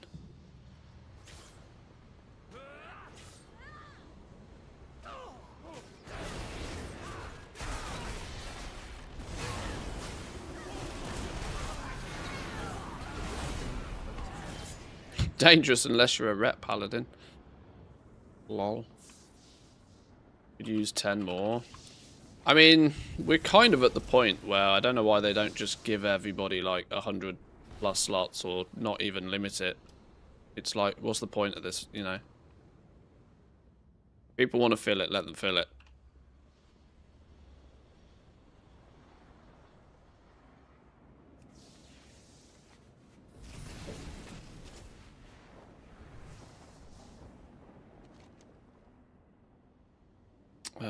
What about this one? Bastion of Might.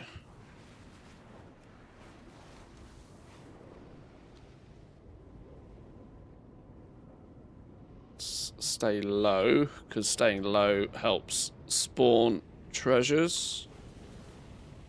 Stay low and don't fly too fast. The Void gathers in great strength over here. We would be wise to disrupt them.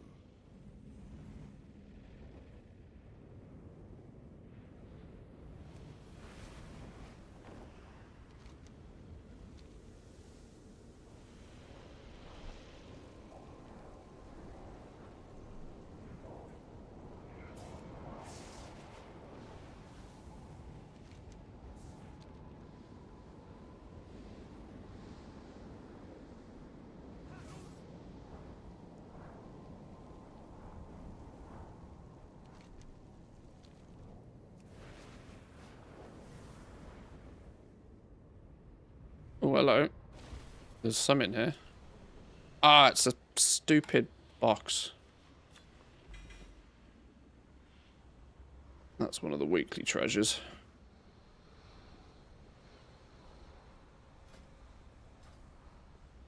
Got my hopes up there'd be something in here when I saw that treasure box.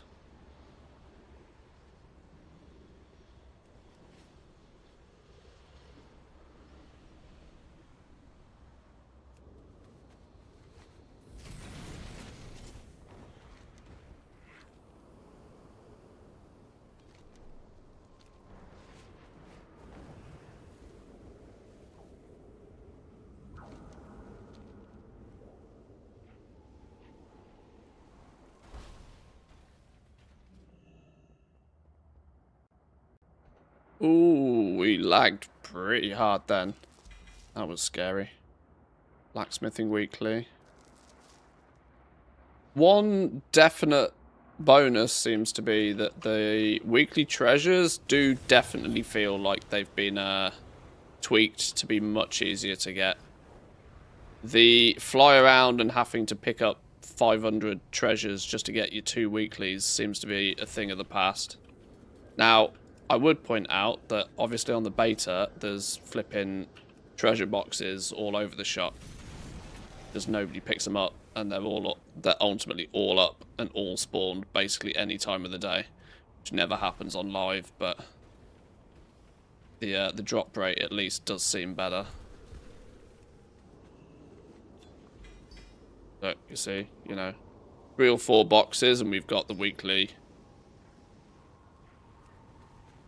knowledge points, which are interestingly, from what I've seen as well, all 2 knowledge points each this time.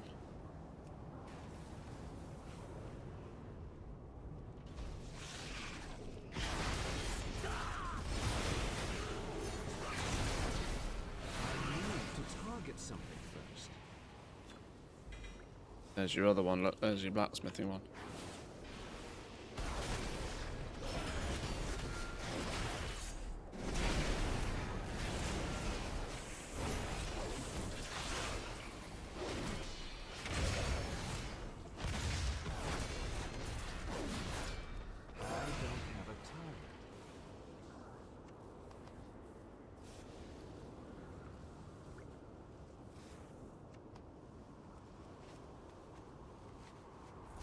It might be that if we struggle to find this last enchanting one, it might be worth then just, like, you know, lore mastering or going through the campaign on this character just to try and hit as many corners of the zones as possible, just to try and fish it out.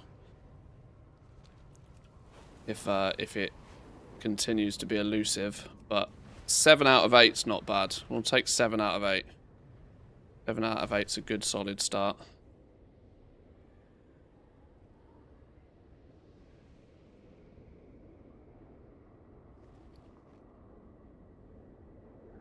Wayfarer's Rest, there we go. Right, quick bathroom break, back in 2.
Okay, what I can do though is we can start updating Discord. We can start updating the ones we have found where they are complete at least.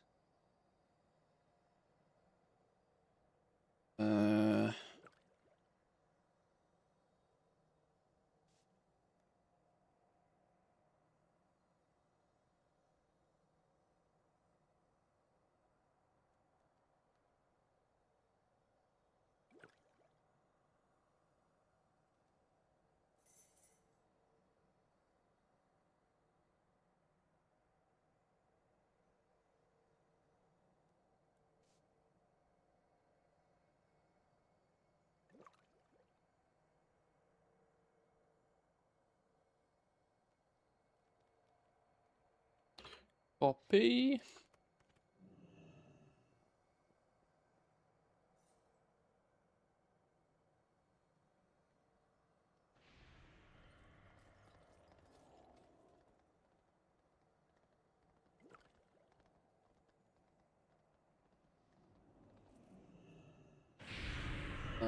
Oh, it didn't copy the links. How can you copy a link into Discord?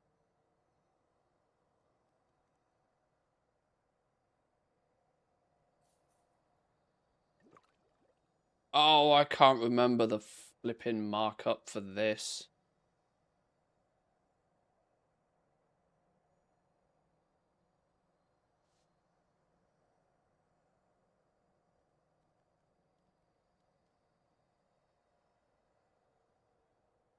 Don't make me have to do this on everyone.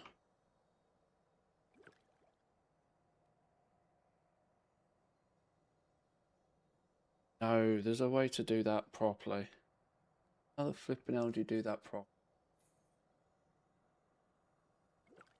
Anybody remember what the markup is in Discord to like do a link and make it look proper? You put it in square brackets or something.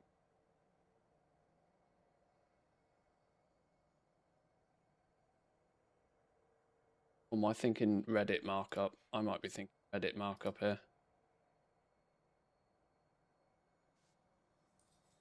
Seems like the rest of the treasures are not yet implemented. I'm not sure, Let's you know. make sweet, There's sweet profit together. a lot of them seem like they are there. The fact that a lot of the professions have them all there, I can't believe that they're not implemented. Why would you implement some of them but not all of them, you know? Odie, thank you very much for the 7, by the way. I appreciate that. Good morning. Morning, good morning.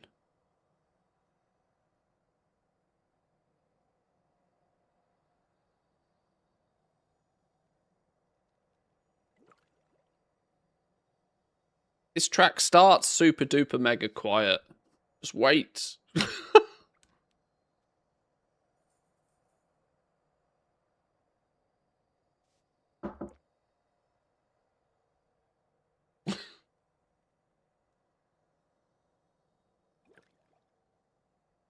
Hang on.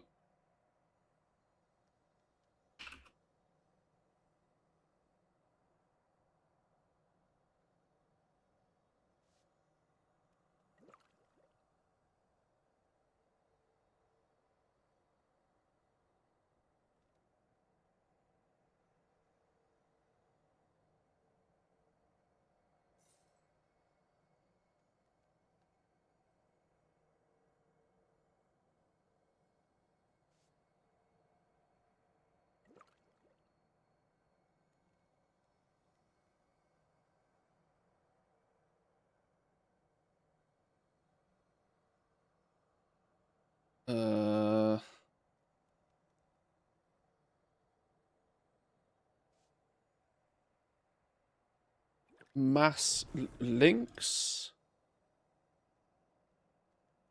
You can use mask links to make text a clickable or presentable hyperlink. You need to include the text you want to display in brackets and then the URL in parenthesis. That's how you do it. That's how you do it. I knew there was a way to do it properly. So Ethereal gem pliers. This needs to go in bracket, and this needs to go in the square jobbies. And then this needs to go in regular. Like that. Beautiful. So that's how we mark up. That's how we do it.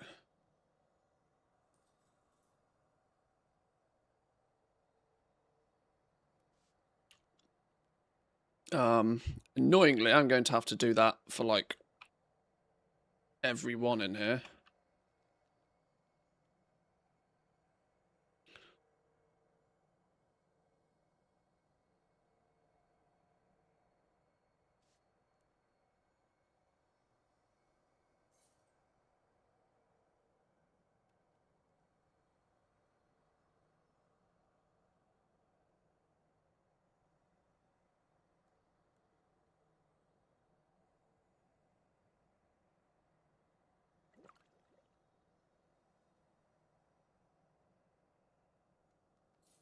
Well,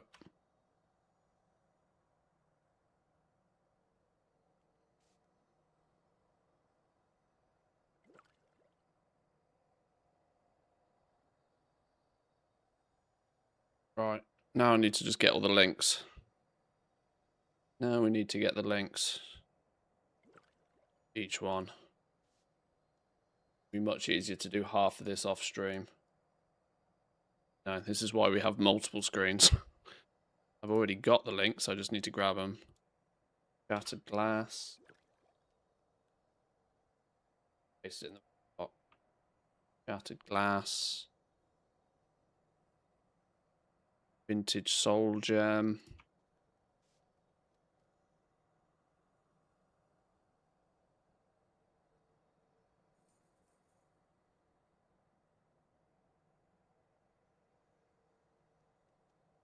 Dual function magnifiers. Poorly rounded vial.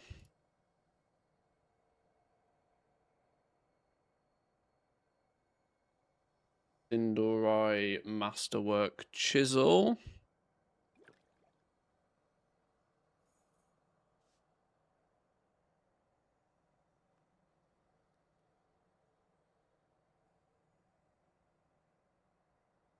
Speculative void storm, something or other.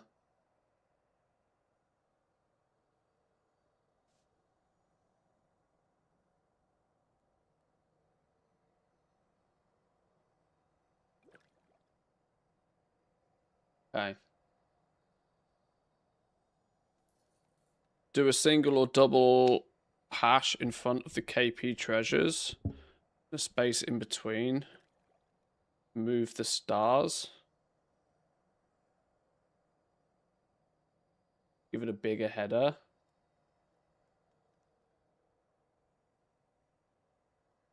Double hash, you say?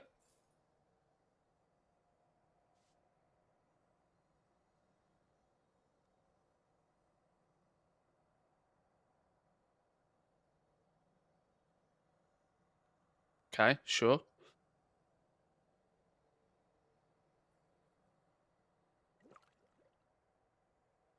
I wonder how that looks. Oh my god! Spammed with embeds. We've got a space somewhere where we shouldn't have a space, apparently. Now we're getting... now we're getting somewhere. Now we're getting somewhere. Fuck. Remove all embeds. Remove embeds. Why I put proper links in.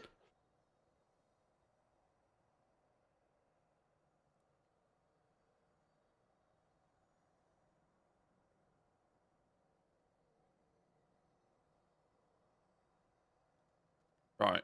That's cool. Now we've got proper links to these. If people want the links out, it needs be.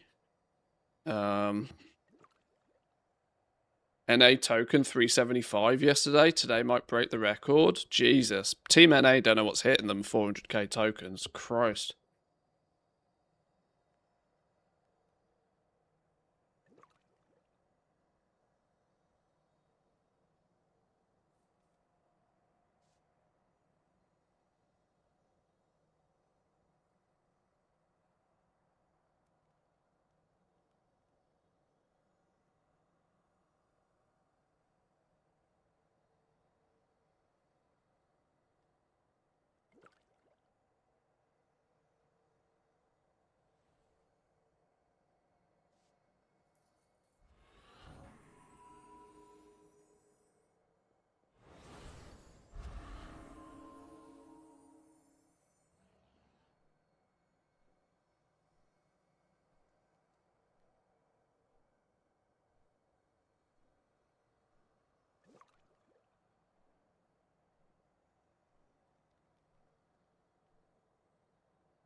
All the tabs looked neat and tidy in my document, but they don't look very neat and tidy on Discord.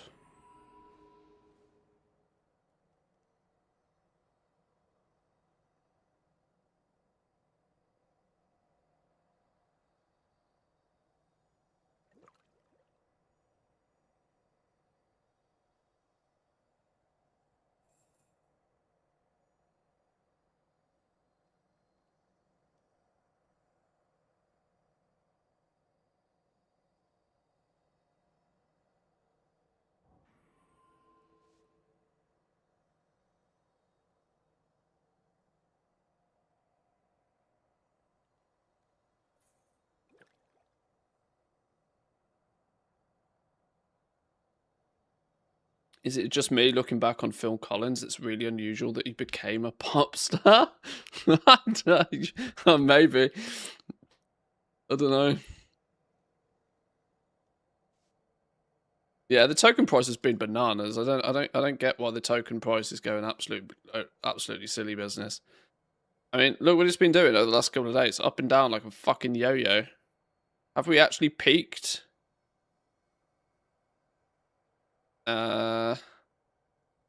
496, 500. EU officially hit 500.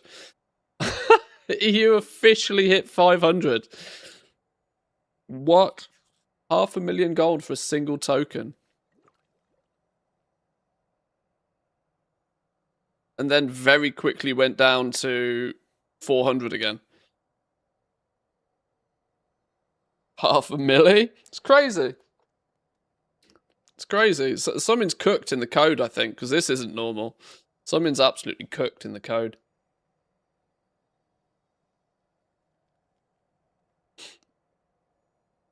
Put in front of every line of the links a greater than and then a space.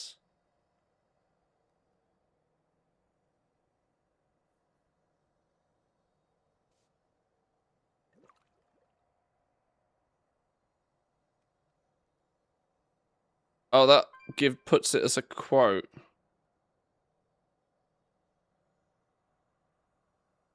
Oh, I mean, I don't even want the little line there.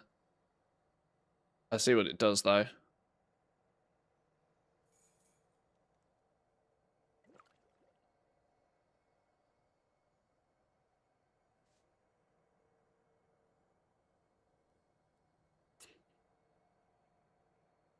This is just for quick reference. Like, let's not fuck about here. The shit that people really want is the TomTom import code. This is what they can just slam in their game and be off. But it gives reference for people to go look for these. We know what we're looking for. You know, if people actually care.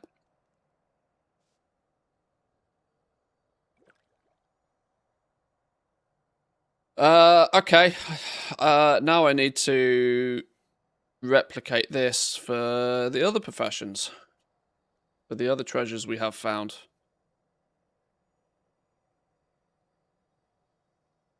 Format's good enough for me.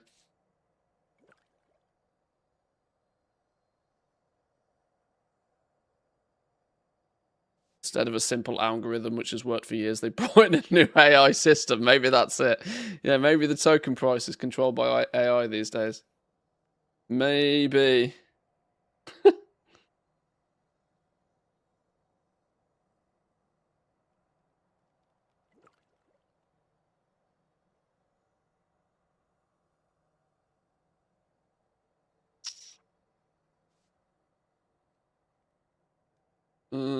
What other markdown does Discord have that can make things look nice? Headers are done with the pound sign, or the hash sign, as most people call it these days. Subtext? What does subtext do? Oh, that makes something tiddly. Good for notes. Masked links. Lists. Put a dash in front of it's fine. Code blocks. Okay. I'm not trying to make it look super duper mega fancy. It just needs to be legible. Next week's pre-patch build will be the candidate for the launch build, right? I mean, if we have the same build on beta. Next week, pre-patch is 12.0. When early access goes live, it'll be 12.0.1.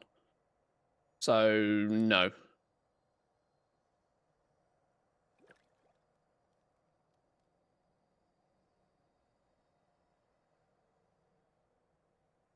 Pre-patch is where all of the systematic changes are implemented. Level squish will happen, class changes happen, new specs, ability pruning, all of that business. All of that happens in pre-patch. Technically, behind the scenes, your game client will download all of the new zones and quests and all of that sort of business. You're just not allowed to use it yet until the game actually goes live. They do this pre-patch thing so that if anything gets horrendously broken, it, in theory, doesn't break the then actual expansion launch. That they give themselves a few weeks ahead of the actual launch to like smooth out unforeseen bugs.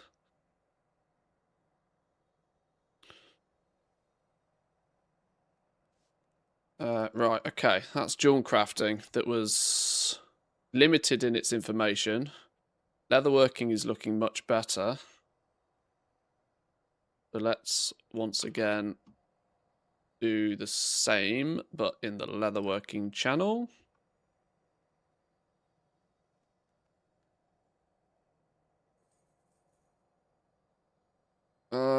What were we doing?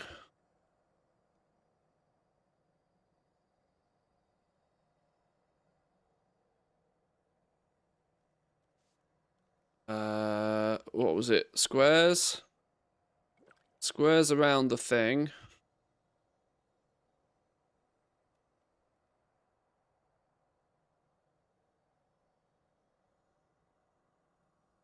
Square brackets around the name.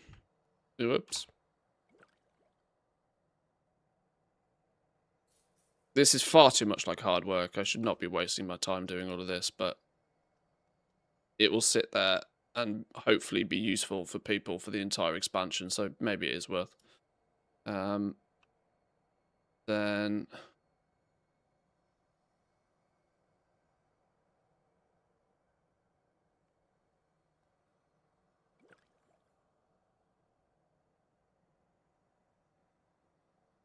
hate having the wrong keyboard. I have an English layout. My brain knows an English layout keyboard, but I live in Europe now, so my keyboards are European standard keyboards, which have all of the buttons in the wrong places.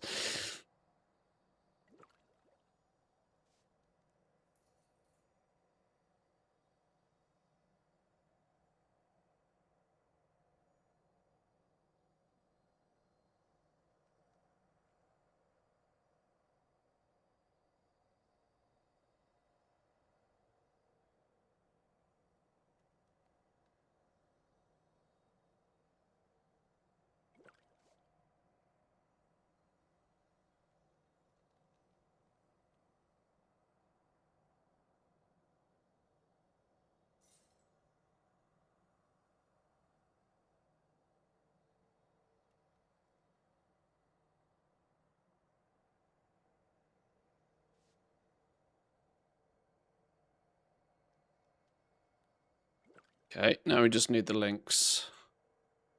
We need the links.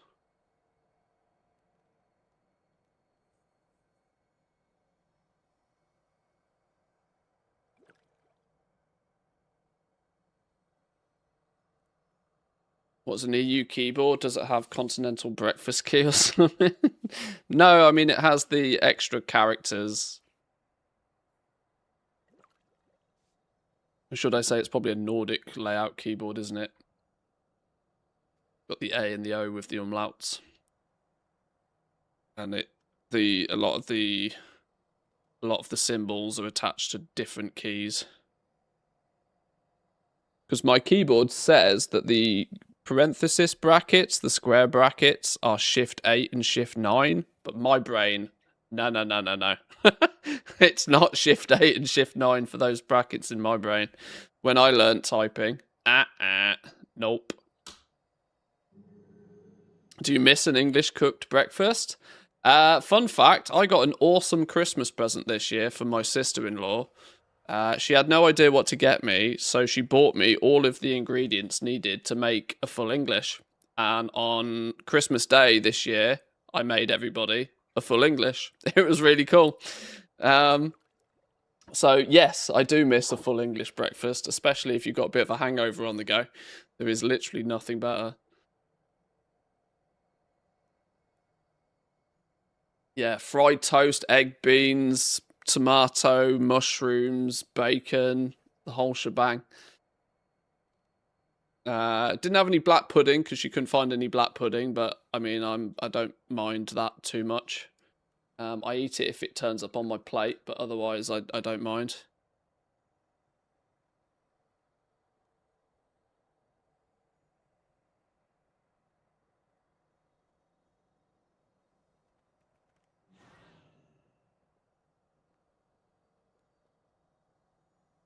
Armani Leatherworkers tool, paste, Imperial Leatherworkers knife.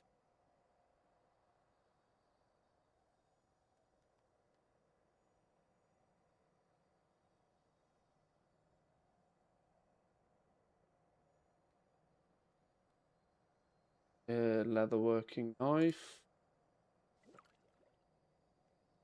Artisans considered order.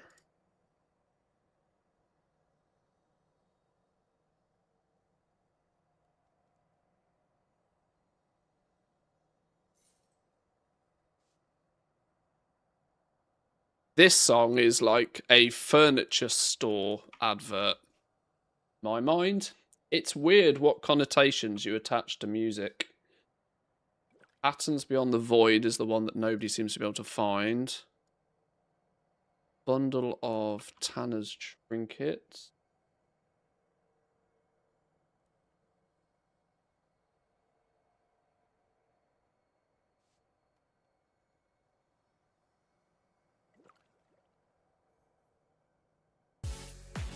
Do they have blood pudding in Finland? They don't even do sausage properly.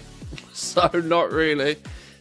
Chosen, how are we doing? Welcome in. Thank you very much for the raid. Good morning to you. Hope you had a good stream. Thank you for bringing yourself and your crew with you. Many appreciates. We're tinkering with some. Well, I'm updating the Discord channels with some midnight info. Now the big question is, does that look right? Okay, almost. Get rid of the embeds.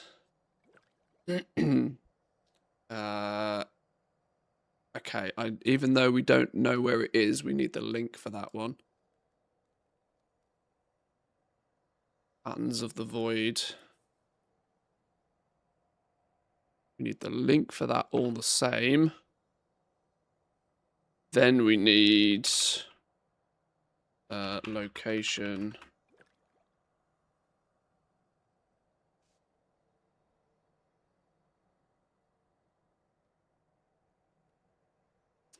Got blood pudding in Sweden, but it's not like the UK one.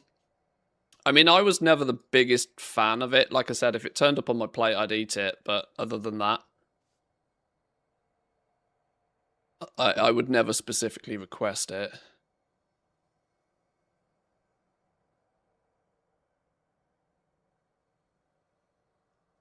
Worst is the Nordic keyboard where all the possible symbols are printed.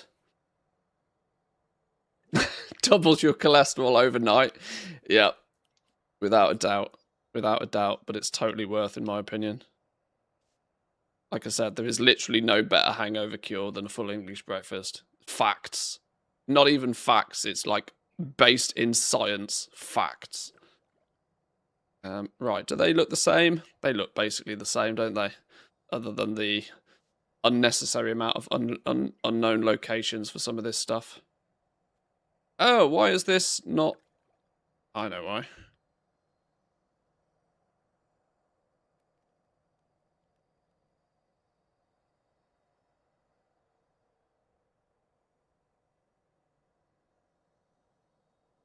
I'm so fussy with shit like this. Boom! There we go. Then they're points. Right. Full English would actually be very health promoting if it wasn't for the beans and the bread. Switch them up with more of the meat, add some butter in, carnivore style. If you're cooking a full English breakfast properly, you're cooking everything in butter to begin with. Trust me when I say there's plenty of butter in it. What ways does Makara not live up to its name, in your opinion? There's no fucking meat in it. Like, it just tastes like... They taste like flour. They got like 20% meat in them if you're lucky. Made with flipping donkey dick and assholes of all of the leftovers. No. Put some meat in the sausage. I love you, Finland, but your sausages are tragic. They're hot dogs in disguise. You need beans for the moisture, then you got to have something to mop the beans up with. True, true. Yeah, there's a lot of science behind a full English breakfast.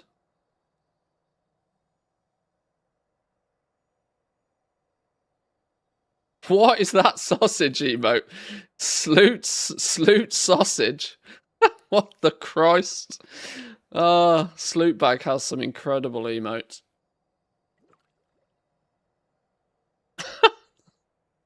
Oh, dearie me. Right, okay. Next profession. Next profession.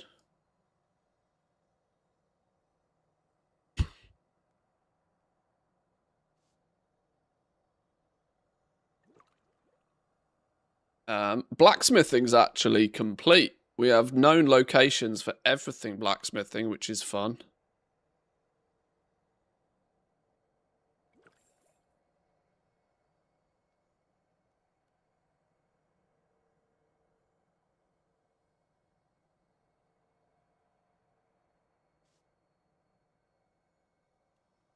Can't type today.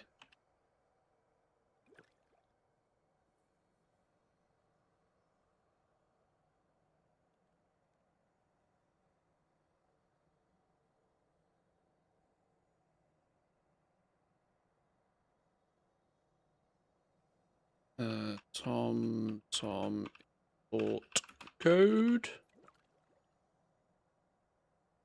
is the thing that people really want. Now we've got to slam these lot in square brackets to make it look nice and pretty.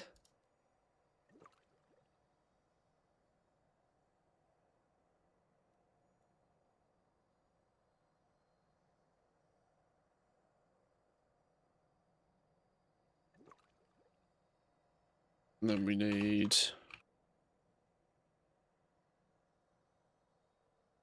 some of them.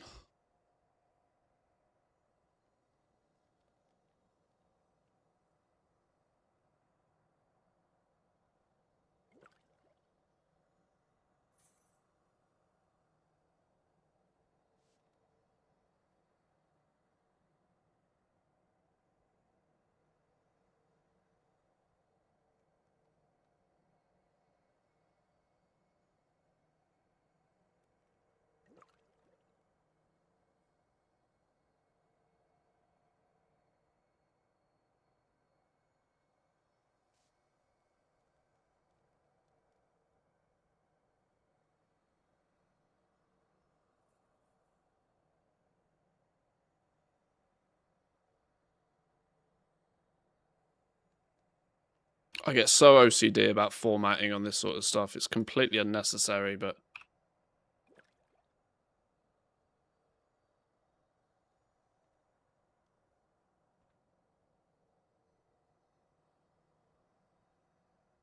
Okay.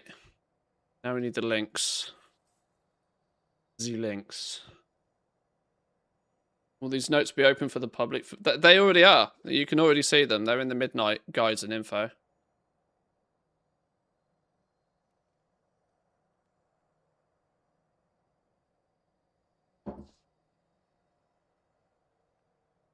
Never tried a full English, but feels enough to just watch Beard Meets Food do it. I mean, that's a full English on another level. That is. That is actually heart attack mode. Full on heart attack mode.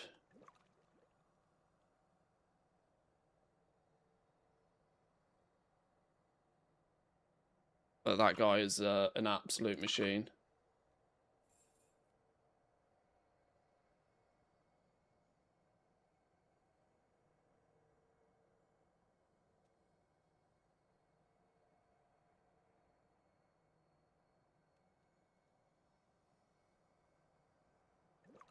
I do have reservations about what eating food to that level is going to do to you long term, though. I mean, you'll at least die happy, though, right?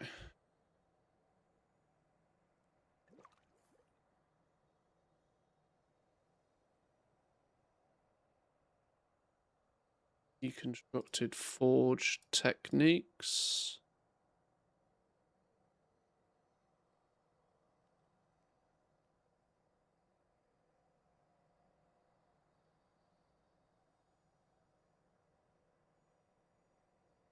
Yeah, metabolism's got to be off the charts. How does your body not just turn all of that into fat, though? That's the thing. He's eating salads for the rest of the week. I bet he's not eating anything for the rest of the week. That's the problem. I bet he has the food coma of all food comas that probably lasts 4 days. Right, do you think this looks nice? And go. No. Go. Stop. No. Post. Damn thing.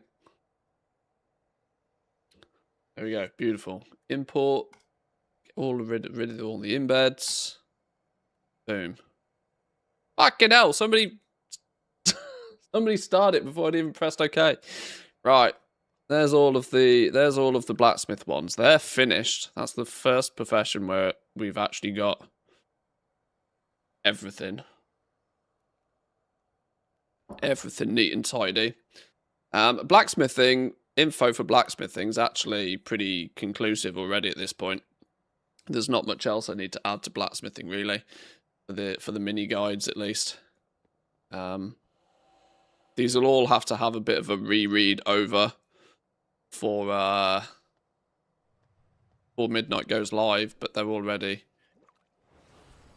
mostly what people will need anyway. A brief overview of what's going on, some suggestions for the knowledge point trees, where all the treasures are.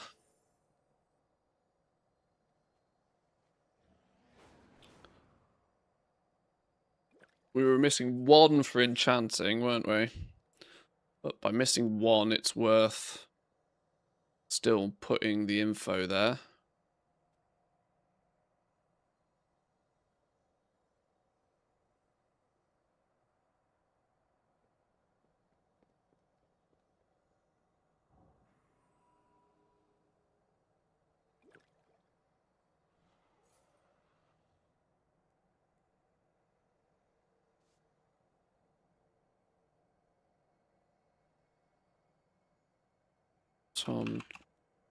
Tom import code. Right, how did we do all of this then? Square jobs.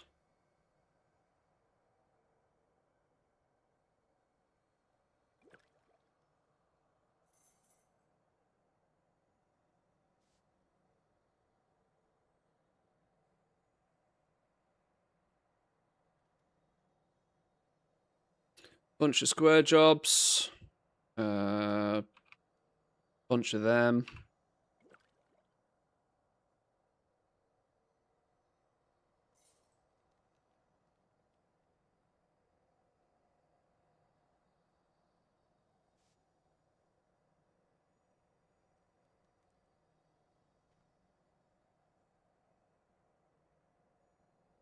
This is why it takes me fucking forever to get anything done, because I'm almost neurotic about this sort of stuff. I always have been. Really kind of annoying. And I know at the end of the day, nobody appreciates it or really even cares. It's entirely a self-indulgent need for things to be neat and tidy. I don't know why. I think I'm just cooked.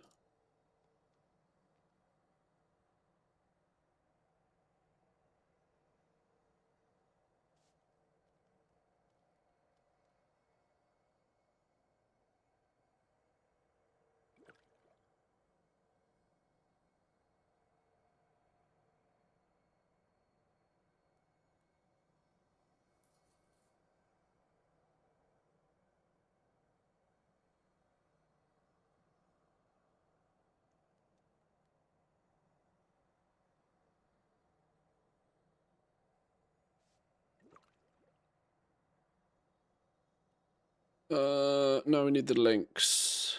Get the links. Links, get the links.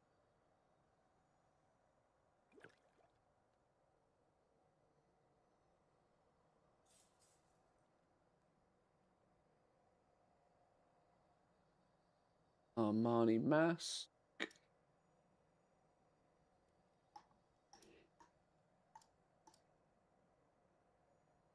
Primal essence orb.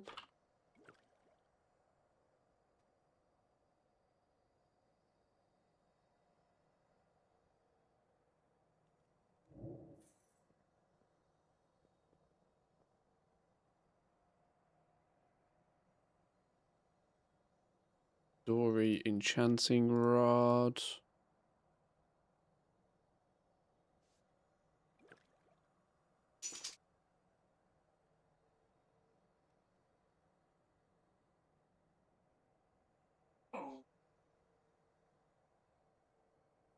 We don't know where the enchanted sunfire silk is, but we, if anything, that's the one that needs the link more so. So then we can keep an eye on Wowhead and see if anybody slams in a location for it. Lower blessed dust.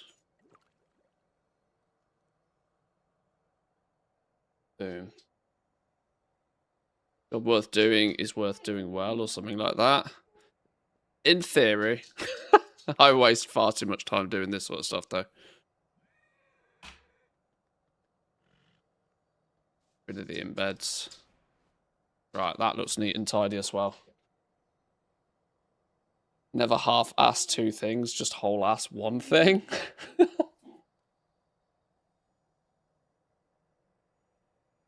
Ass the lot of it. What is going on down here?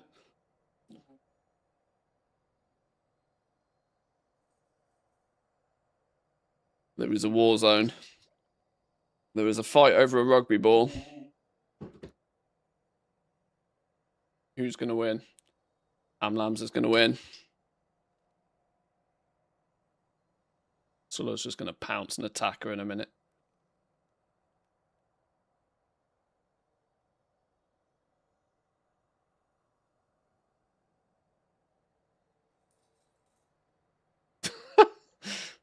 Now she's hiding.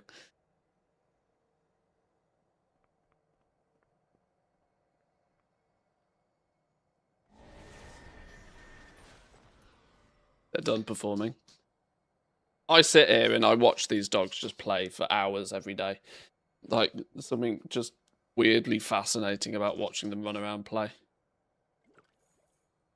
Beta build? Well, yeah, I know. We could really do one. Like kids, they all want the same thing at the same time. Yeah, I've hundreds of euros worth of toys these dogs own. Hundreds of euros of toys. Oh! We've got a whoopsie in here. I've not updated the TomTom code for the entropic shard. That means I haven't done that in my document either. Aha, yeah. Harandir, so it's that code. And then the chords are this. And we can copy that line. Edit this. Save. Boom.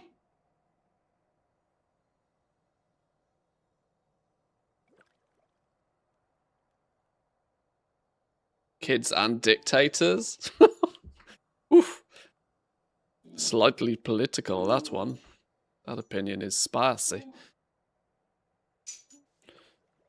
We've got all of the locations for tailoring, even though a couple of them are bugged and you can't pick them up. Yet, I have not done even a fraction of the write-up for tailoring yet, so I won't add those to the Discord just yet until I've got the rest of the write-up for tailoring done.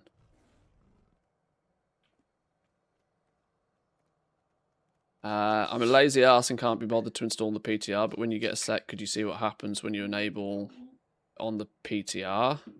Does it throw you an error? Goldston got an error. Do I even have the PTR installed right now? I'm not even sure. I'll add it to my list.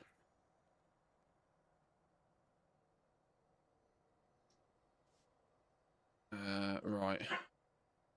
For now, I think that is the professions that we've already got info for done.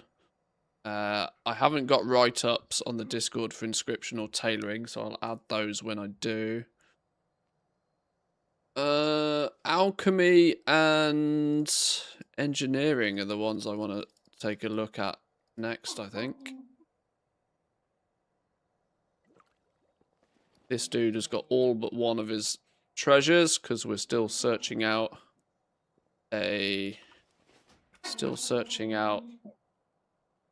one final treasure.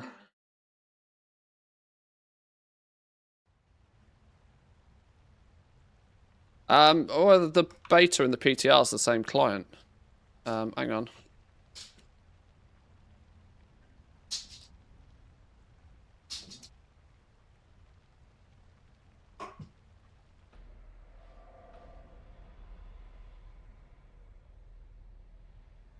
Or is it?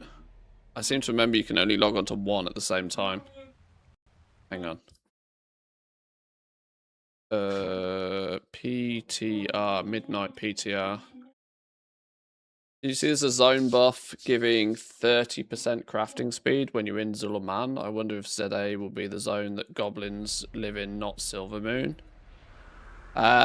Maybe if you have to be in that zone, yeah. If you're doing mass crafting of something, that's a possibility, yeah. If the Weaver buff this time doesn't travel, it depends if you can get... Depends if you can get similar with... via another way. Oh, I don't even know if I've got the add-on attached to...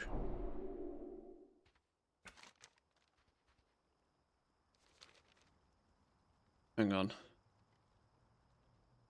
I don't know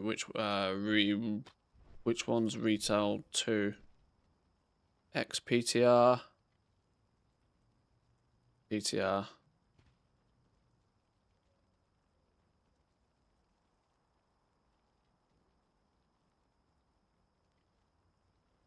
Oh, the search on this is fucking atrocious. Oh, I just need a link to it. Hang on. New releases. Are you in new releases? What do you mean there's no result? What?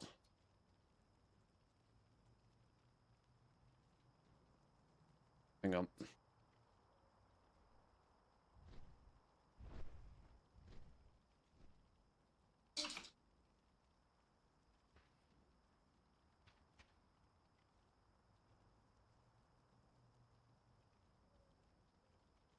Right, that's why I can't find it. No. Don't want to find it.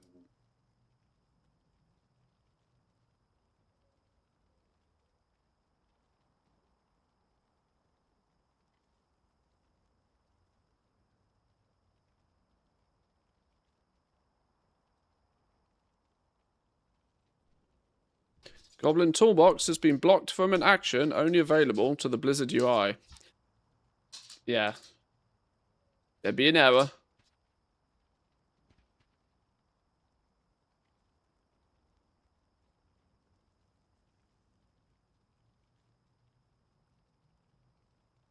Doesn't tell you what, though.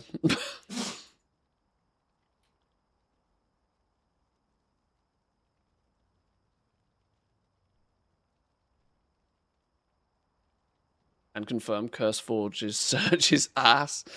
Yeah, not only letter perfect spelling, but you also have to have capitalization in the right place as well. It's like, oh my god. Oh my god.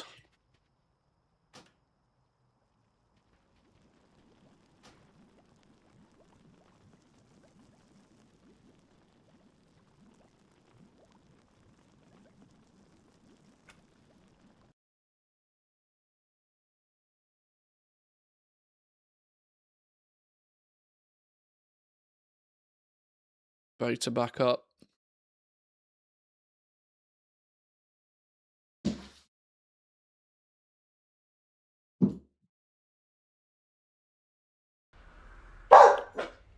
Hey, shush.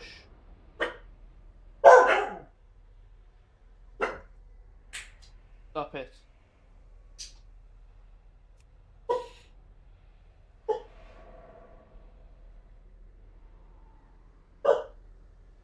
Lots of borkage. Many borks. Somebody probably walked past the house. You know what these dogs are like. You know what these dogs are like. Right. Next ones I want to look at. Alchemy and engineering. What time is it? 2.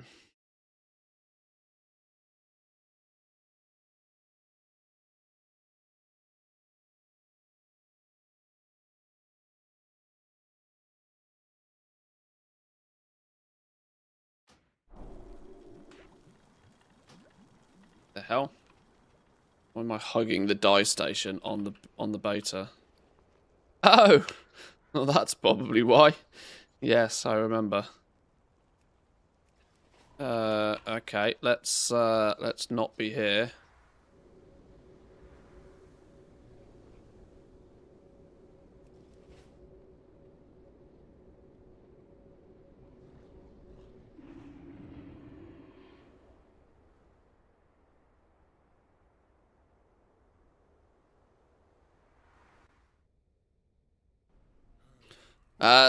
Yeah, Zulaman is looking to be a popular goblin location.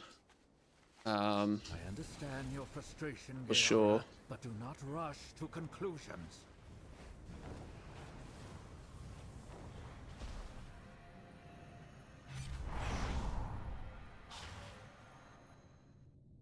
It's the zone where the moats are the most annoying to farm as well, because they spawn mobs that you have to kill to get them. I think. Was that? Oh, I don't know. I've not done enough gathering recently to remember. I might have just made that up in my head.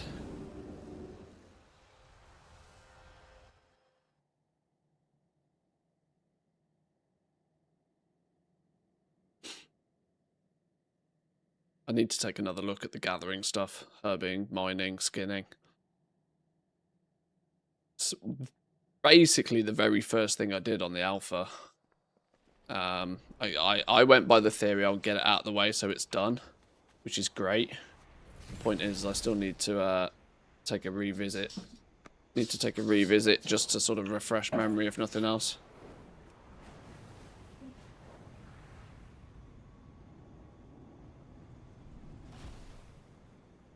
It's weird they'd restrict gathering like that, though. I feel like they may remove it being zone specific. Well, it was crafting speed, not gathering.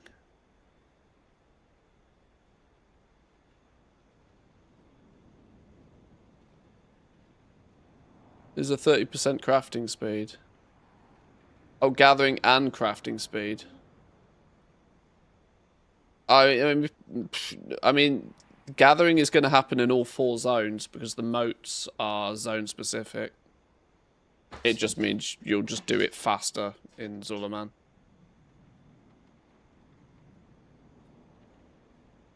Yeah, it won't be that people will only farm in one zone. They need to farm the other zones to get the other moats.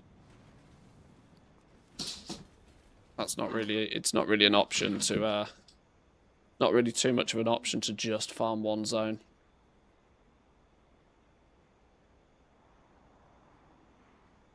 Alchemy, pristine potion. Any love on a pristine potion? Silver moon. 47.51 in the bazaar.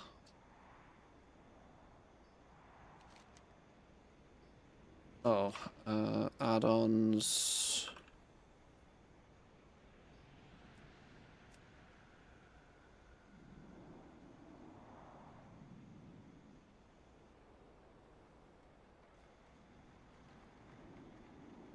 How does one determine if rushing to better than green profession equipment as early as can be worth it? Well, it depends what you're trying to do with your profession. To whether you need better than green. Ultimately, if your profession is focused on concentration, you don't need any profession gear whatsoever. If you're looking to mass craft items, you obviously need to have every knowledge point available to mass craft, and then you're going to need at least blue profession gear. Ultimately, you're going to need the epic gear, though, because that will give you the most stats for best crafting cost if you're mass crafting. So your need to rush for better profession gear is dependent on what you're trying to do. Unless I've misunderstood the question.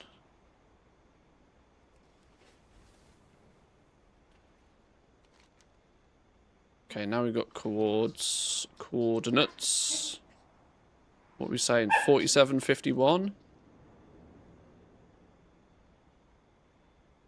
Oh, behind me somewhere.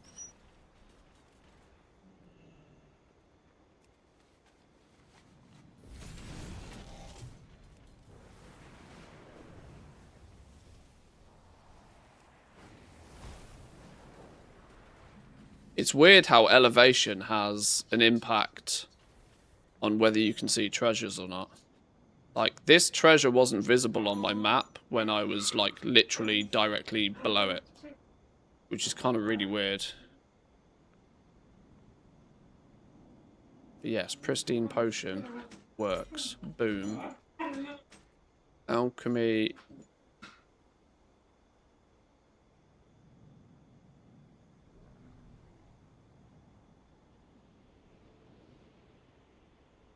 Silver moon, 47.77. 51.60. Confirmed.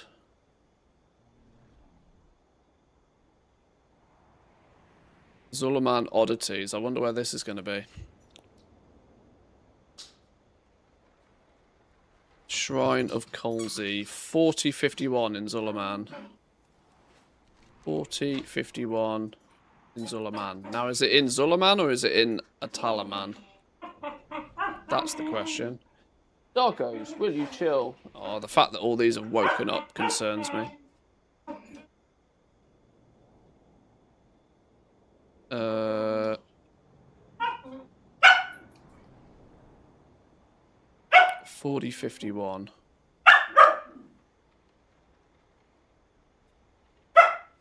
40.51 would put it here. I don't think it's going to be there. Hey. No barking.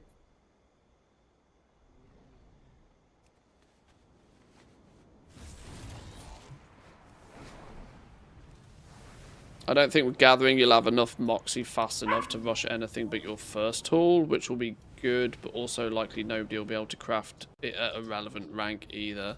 I mean, gathering doesn't really make a huge difference with, you know, profession tools are far more impactful for crafting. Gathering, it's just a nice to have. On the basis of that it may improve your personal gold per hour ever so slightly. But it's not like with crafting, it's literally the difference between can you do something or can you not do something. So profession tools are wildly important for crafting, but for gathering they're just nice to have. Get the best ones you can, as you know, as soon as you can, but there's no rush.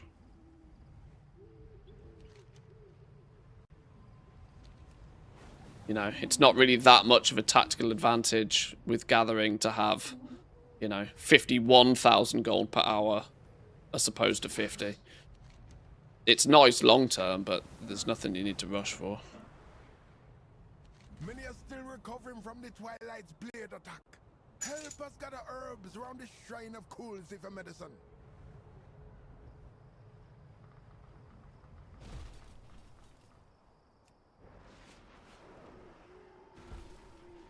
Is that it? No, that's just a forgotten Armani cache.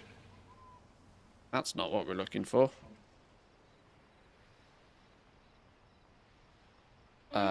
I reckon this is actually Shrine of Coolsey. I reckon that's in here.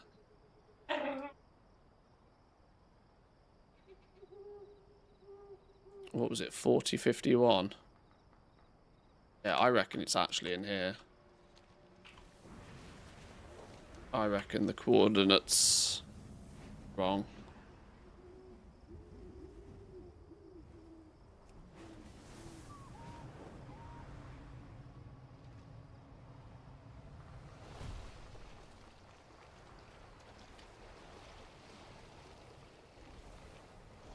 Or maybe not.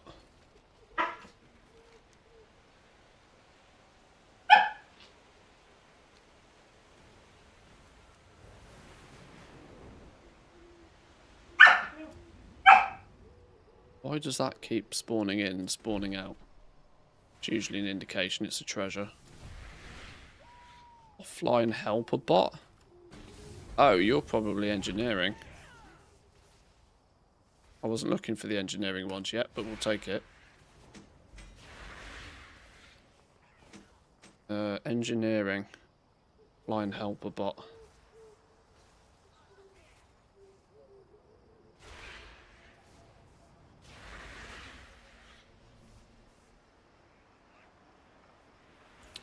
Fatal, a man. 65.14. 34.55.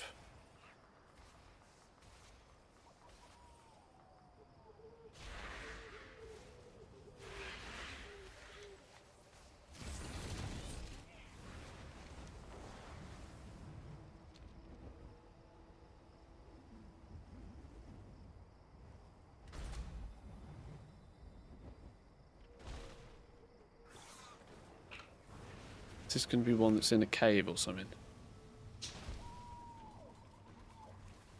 No, it's a shrine of something, didn't it? Oh, hello, what's this? Vial of Zulaman oddities. 4051. Oh, on the main map. Okay, we were close.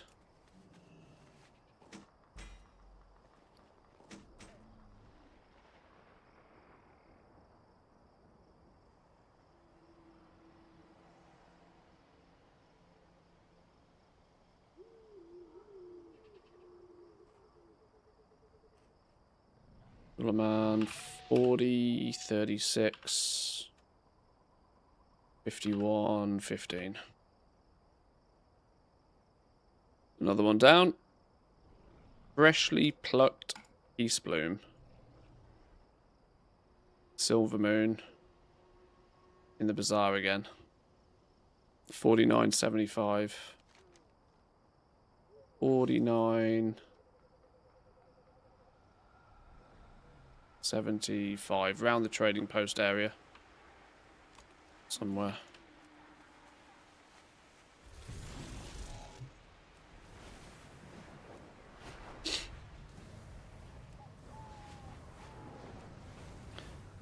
Thought about speccing all my crafting alts to do tools and accessories for the one druid and the no life gatherers for the first weeks and early accesses. The yeah, there's no denying that tools are a good play in Season 1. They kind of have the advantage of that goblins also somewhat understand that goblins are trying to make a living. Now, this is only anecdotal, This may not be factual, but you tend to find slightly better work order tips on profession tools, which is also beneficial in Season 1 when absolutely everybody is trying to get their profession tools. So it's a really good market, I think, in Season 1, but it has the downside of that it dies off. It's dead as a dodo by Season 2.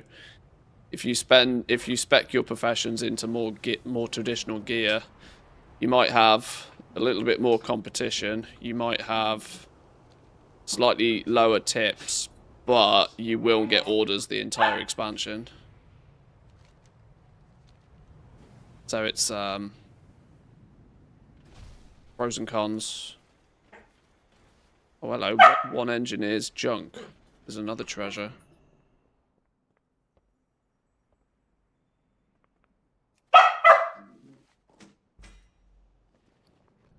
One engineer's junk. Once again, wasn't what we were looking for, but we'll take it.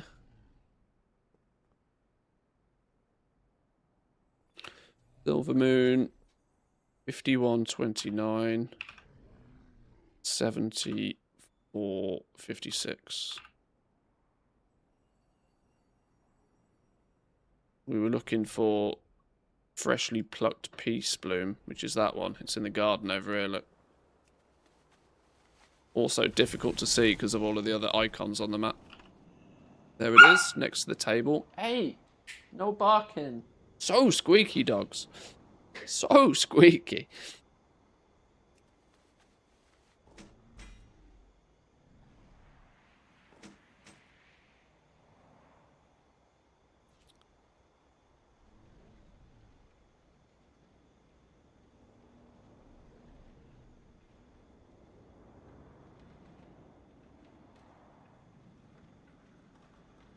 Okay. Vial of Voidstorm oddities. Well, that has to be in the Voidstorm, doesn't it? Is this going to be another one that is either not known at all or is in a weird, funky phase? We'll have to come back to that one. Measured Ladle. No info on that so far. Vial of Rootland oddities. Well, this has got to be in Harren. This has got to be. Oh, no info on that one yet either. Vial of Eversong oddities. Somebody must know where this is. Well, these are going to be easy to go and get. These are relatively. These feel self-explanatory where they are. Failed. I mean, the hints in the name are a lot of these. Failed experiment. No comments on that either. Wow. Very little wowhead info for alchemists. Get wrecked, alchemists. We'll have to go hunt some of these down. Let's try and find all of the known. All of the.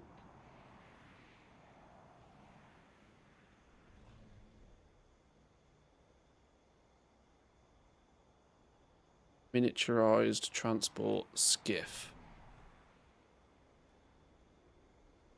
No knowledge on that one. Oh, we're going to have to hunt a bunch of these down. I would have thought by now Wowhead would have 90% of these.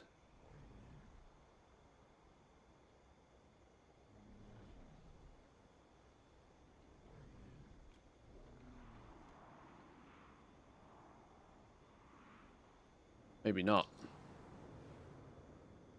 Jesus, there is a lot of this information that's unknown to the public so far. That's wild. Public domain information on engineering is 2 treasures. On alchemy, it's 3. Wow. Woo! Spicy meatball. How the hell there is no chance that flipping add-ons and shit are going to get this stuff in time for launch if even at this point nobody knows where they are.